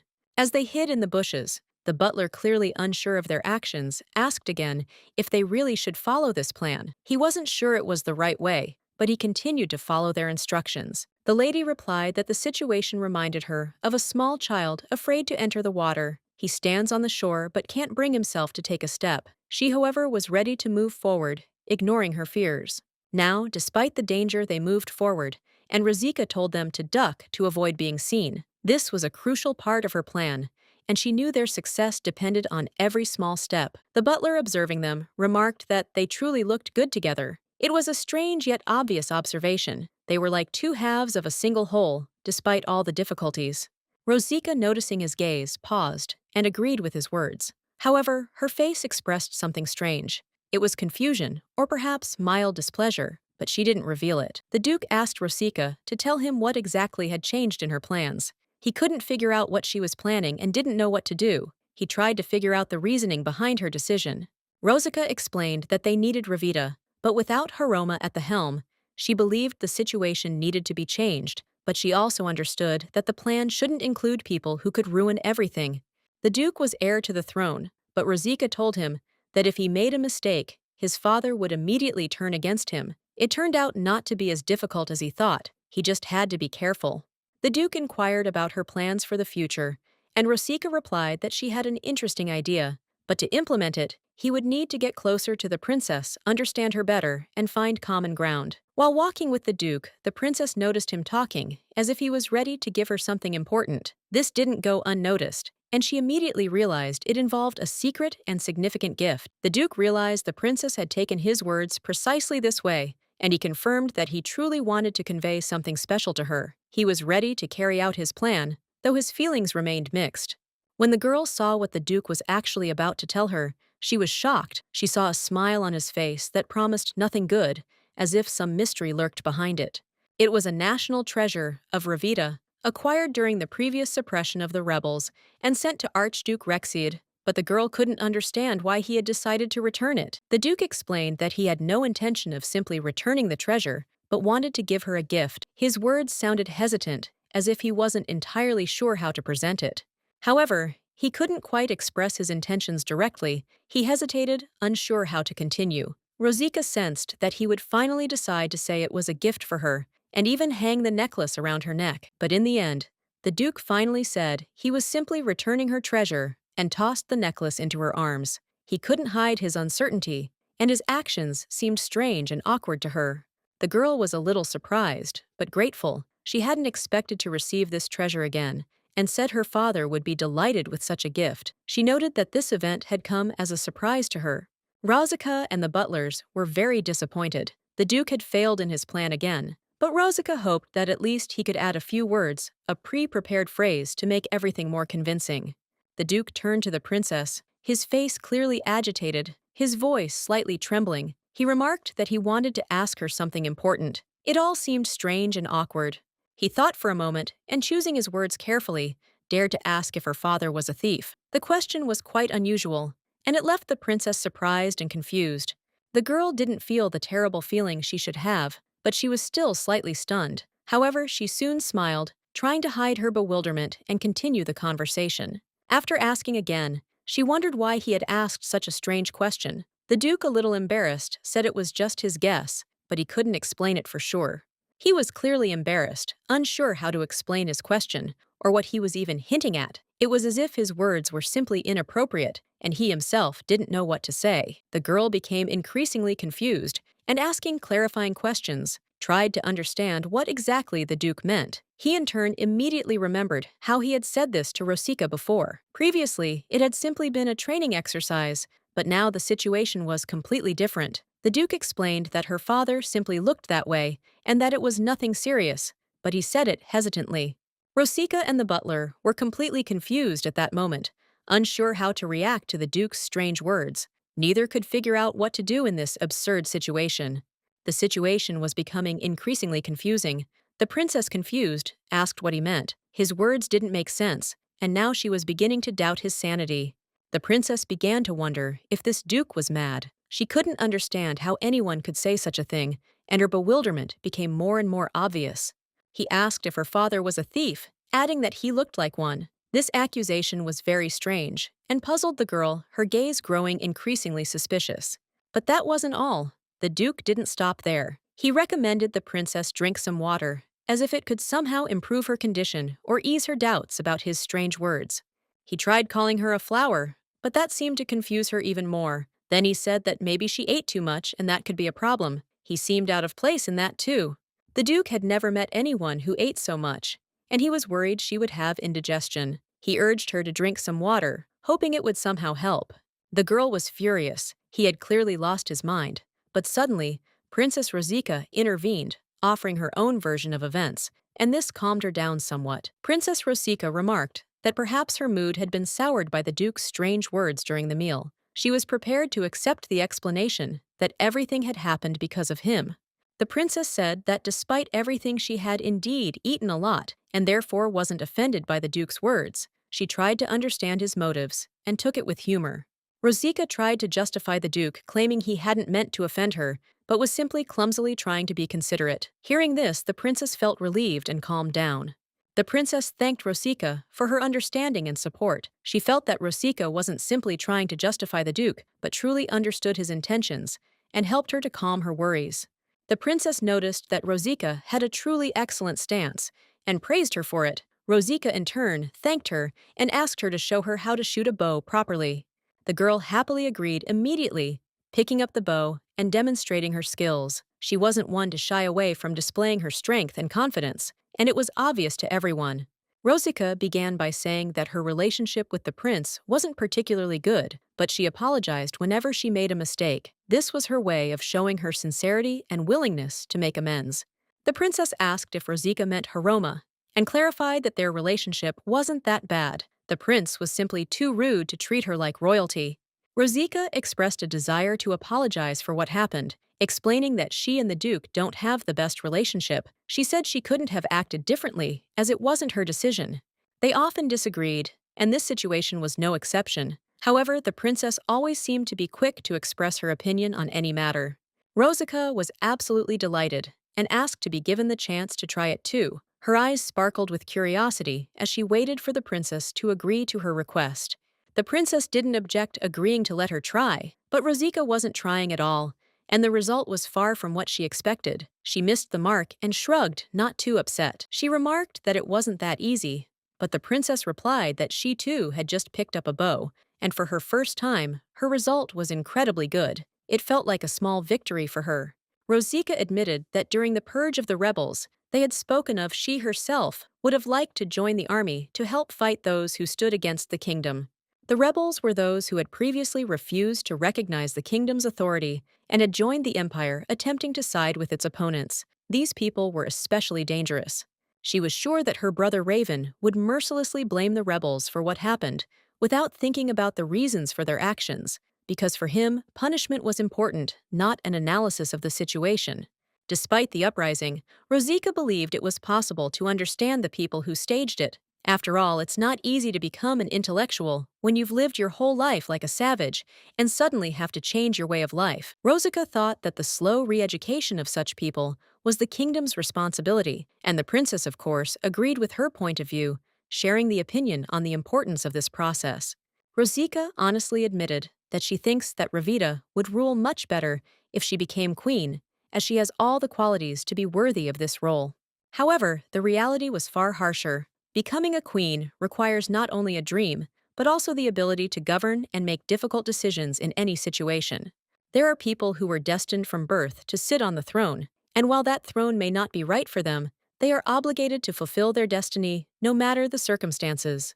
In a country where intellectuals often contest power, coups occur even among the highest strata of society. For example, the crown prince who now sits on the throne is the result of such changes. Emperor Hexen, the first founder of a great empire, left his legacy to his eighth son. Although his reign was fraught with cruelty and conflict, his son succeeded in seizing the throne and continuing his legacy. Despite Hexen II getting rid of his brothers, the country experienced significant changes under his rule. Many saw him as a cruel ruler, but under his rule, the state reached unprecedented heights. For Ravida, and for most people, there was no turning back. People were obliged to pay for their actions, and retribution for a mistake wasn't just a punishment, but a matter of life and death. In the future, Prince Haram will undoubtedly not only be crowned king, but also become a target for many. His status as a dangerous target cannot be ignored, and there will always be a threat in his path. Rosika, always confident in her skill, believed the princess would hit the mark. She knew she always hit the mark no matter how difficult. As the girl watched in amazement, her emotions couldn't contain themselves. Without warning, she fired sharply, aiming with incredible precision. The kingdom needed a decisive and wise leader, capable of leading its people to prosperity. Rosika clearly understood the importance of this moment and confidently continued her actions. With this shot, the girl hit the target precisely in the center. Her confidence only grew, and she felt that this moment was crucial for her future. The princess was completely shocked by how quickly everything happened, But Rosika was pleased with herself, knowing her skill had not failed her. She felt the princess was a true leader. Ravika asked if it was true that this was Rosika's first time doing this, but the girl calmly reminded her that it was the princess who had taught her these techniques, and she proudly admitted it. Rosika, with a sly look, noted that, despite everything she already saw, what a great leader she would become. She knew the princess's future was just beginning. Rosika realized that it was not in vain that she followed the chairman everywhere in her past life. She told the princess that it was a lot of fun, and the princess also remarked that she would think carefully about what Rosika had said today. Princess Ravida is second in line to the throne. She deeply loved her homeland. It was clear that she was ready to take responsibility for it, and there was only one problem: she had no thirst for power, but this was fixable. Rosika is a professional at motivating people, and now all that's left is to ensure that while the royal family is still in their palace, a situation occurs that would cause the prince to lose his father's support. Rexid needed a strong, high-quality ally to strengthen his position and gain recognition in the imperial palace. This was a key step in his plans, and allies were more important than ever. He didn't want Ravit, who was subservient to a cruel prince. Rosika, knowing he had no use for such allies, decided it was best to start with a provocation to bring everything to light. A stroll through the corridors led her to a maid standing there bursting into tears. Rosika was perplexed, unable to understand what could have happened to provoke such a reaction. The maid looked confused, and Rosika couldn't figure out what had happened. Many thoughts raced through her head, but she couldn't find an answer looking at her exhausted face. And at that moment, Rosika heard the prince's sharp, angry cry, screaming that the girl had completely lost her mind. The cry was filled with rage, and her attention immediately shifted to the situation. He didn't mince words, and upon seeing Rosika, he became even more frightened. His reaction was so unexpected that Rosika felt the tension in the air immediately become palpable. Rosika, without losing her composure, approached the maid and asked what had happened. She couldn't understand what had made the girl cry and look so agitated. The maids always taught her how to behave around nobles, especially princes, and she probably decided there was no need to go into further explanations, but her silence only made the situation worse. Perhaps she thought that explaining would only complicate matters and further confuse the situation. The maid tried to hide her concerns, but Rosika noticed her hesitation. Eventually, the maid replied that nothing had happened. Rosika, dissatisfied with this answer, declared that she needed to speak with the prince alone and that the maid could go. The maid was so stunned that she asked her mistress if she was mistaken. She hadn't expected Rosika to be so determined to speak with the prince. Rosika, looking at her closely, asked if any of their servants had indeed behaved inappropriately, breaking tact with His Highness. This worried her. The prince, containing his anger, noted that despite the maid's mistakes, she had fulfilled her duties, and he forgave her. His words were clear and confident, which immediately relieved some of the tension. Rosika also apologized and added that she would train the maids herself in the future, but for now the maid could go. She would decide for herself what to do about this situation without interfering in other people's affairs. All this happened because the lady had come here with the intention of speaking with the prince alone, not wishing to involve anyone else in their conversation. Her decision was absolutely clear. The maid, not knowing what to do, tried to persuade Rosika to give up her plan, but Rosika was firm in her decision and suggested that she go with her if she was so worried. Rosika smiled, realizing that this servant was far more intelligent and loyal than she had expected. This behavior made her regard her with new respect. The lady asked the girl's name, and she replied with a smile that her name was Layla. This name apparently didn't surprise the lady, who listened attentively. Layla, turning to the lady, suggested that, if she wished to speak with His Highness, it would be better to postpone the conversation until the moment when the Duke was nearby, as this would be more appropriate. The lady nodded, agreeing with Layla's assessment. She noted that if nothing significant had truly happened in this room, there was nothing to worry about, and they could continue. She suggested Layla go inside without any fear, since if everything was calm, they could go in and continue the conversation. This decision seemed quite logical and correct. The prince, noticing how Layla was acting in his room, couldn't resist asking what she had to say that was so important. He was surprised by her decisiveness and actions. Rosika chuckled, noting that it would be a bit awkward if anyone noticed them. She was already getting annoyed at having to resort to formality when she could have been more frank with the prince. The prince was completely confused and couldn't understand what she meant. He hadn't expected such a frank approach and was at a loss as to how to respond to her words. Rosika, noticing his confusion, asked if she really should repeat her sentence. In her opinion, the prince clearly wanted her to remain silent, even though she hadn't intended to. She advised the prince not to worry about his perception issues. They were his problem, not hers. He became very angry, but Rosika remained calm, oblivious to his anger. The girl couldn't contain her emotions and called the prince a bastard, explaining that people like him, with such thoughts and behavior, are real problems for society. Rosika continued that if the prince couldn't think straight, he'd better get out of the way and not interfere. Her words were direct and unvarnished, which clearly angered him even more. The prince shouted in a rage that she was behaving this way because she didn't understand who he really was. He was sure she would suffer consequences for such behavior. He argued that the duke would likely tolerate any of her antics and might even justify her actions, which only added to his confidence in his right to power. Rosika, ignoring his words, asked what business it was of his. It was just the two of them in the room, and she didn't care what he thought or what he might tell the duke. Rosika noted with a hint of mockery that she was apparently perceived as a kind and naive lady who couldn't even catch a bug, or as a troublemaker who hadn't yet learned to exercise restraint. Rosika was so kind as to invite this wild man in. She treated him as a guest, which meant he had to behave decently now that he was here. Only with such behavior will he be shown respect and perceived differently. She patted his face without hesitation, asking if this man understood who he was, and that he should act accordingly. This made him even more angry, and he raised his hand, preparing to hit her, unable to contain his anger. However, the next moment, she opened her eyes and saw the duke in front of her, who coldly asked the prince if he wished to end his life right there. Rosika considered this. She wished he'd hit her at least once, because that could have been a much more beneficial outcome. The duke, having tolerated all his absurd speeches from the very beginning, said that the prince had now crossed all the boundaries of what was permissible, and apparently decided to test how much he could tolerate everything. The prince, unable to bear it, began to shout that he had only seen her swinging at him, while all this was simply a harmless gesture, like a slap in the face. He, as the future King Ravida, was offended that this girl dared to hit him, despite his status, because he was the heir to the throne.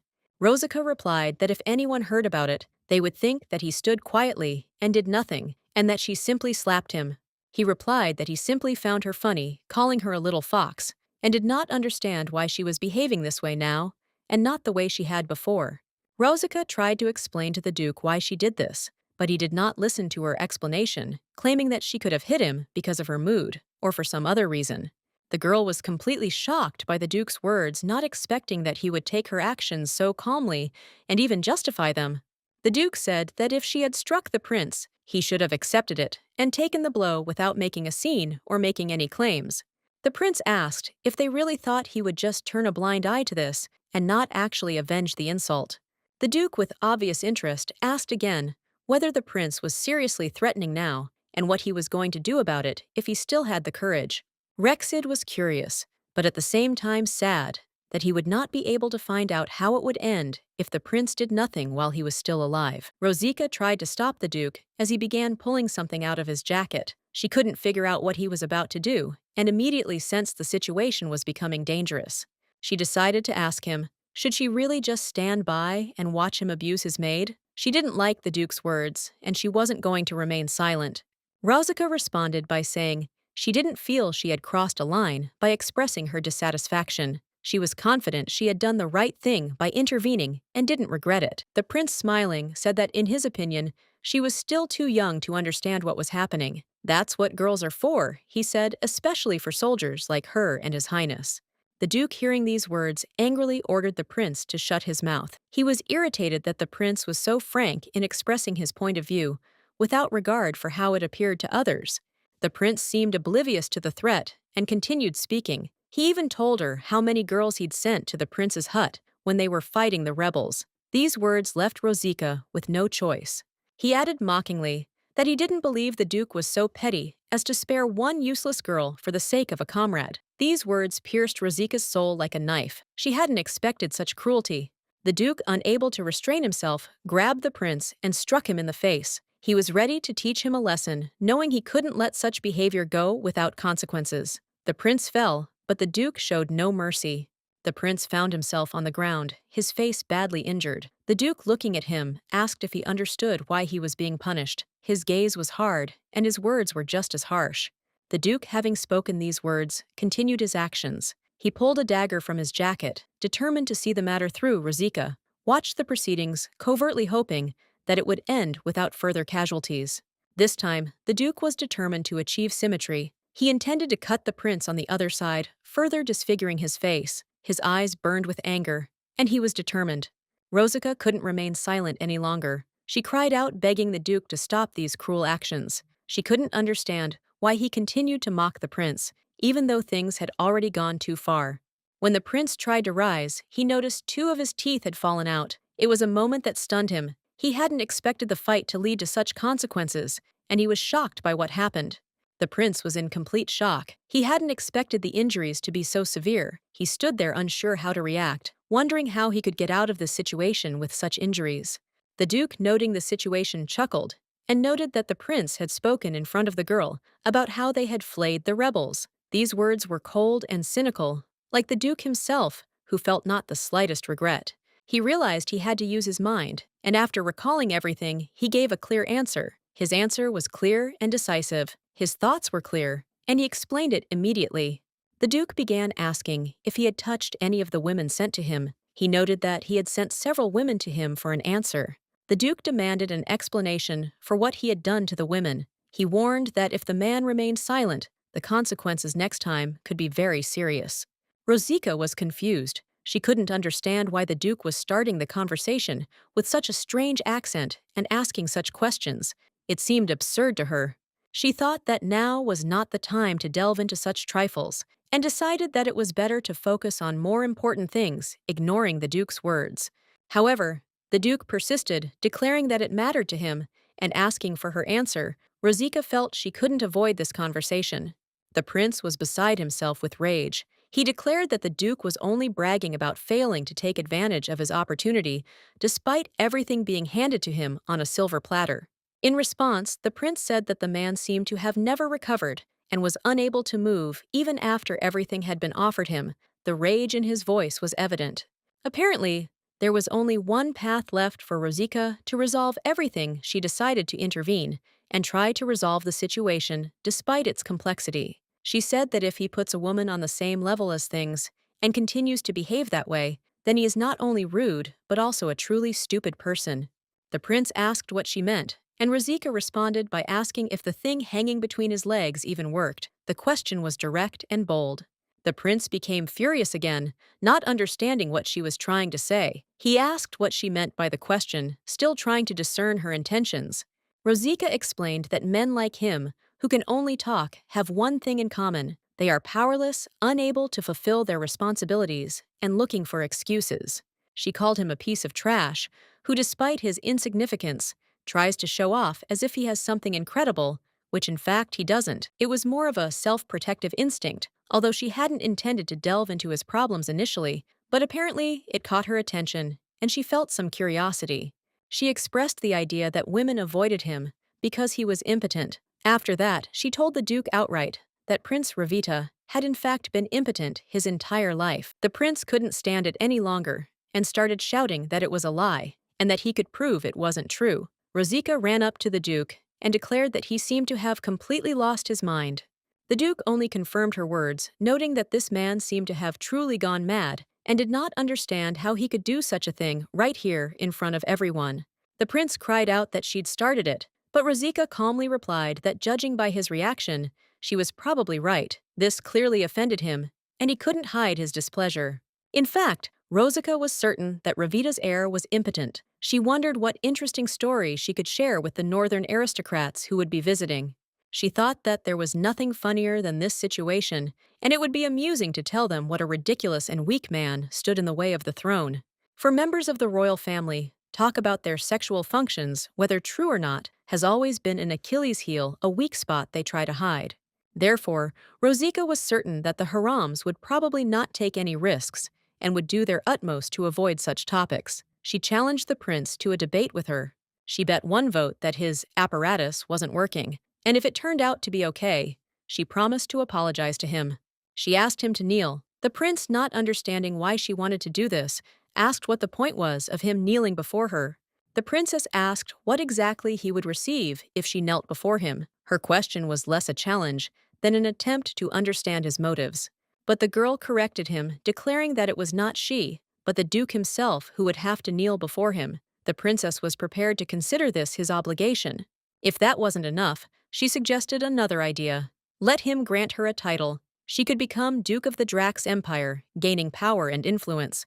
Razika was sure he would react now, and perhaps even get angry. She expected to see his patience and pride tested. However, the Duke, surprising her, calmly agreed. He said that he agreed with the proposal and that they would do exactly as she suggested. The prince, noticing how the situation was developing, approached and asked if Rosika was truly confident in her decision. He doubted her firmness. Rosika, without hesitation, replied that she was completely certain everything would be verified in 2 days when the aristocrats arrived to bear witness to her words. The prince noted that she might be planning to dispatch the assassin within the next 2 days. He wondered what he would do if she later changed her mind. The girl, with a slight smile, noted that everyone around him was just like him and took off her ring. She asked if he knew what it was hinting at its significance.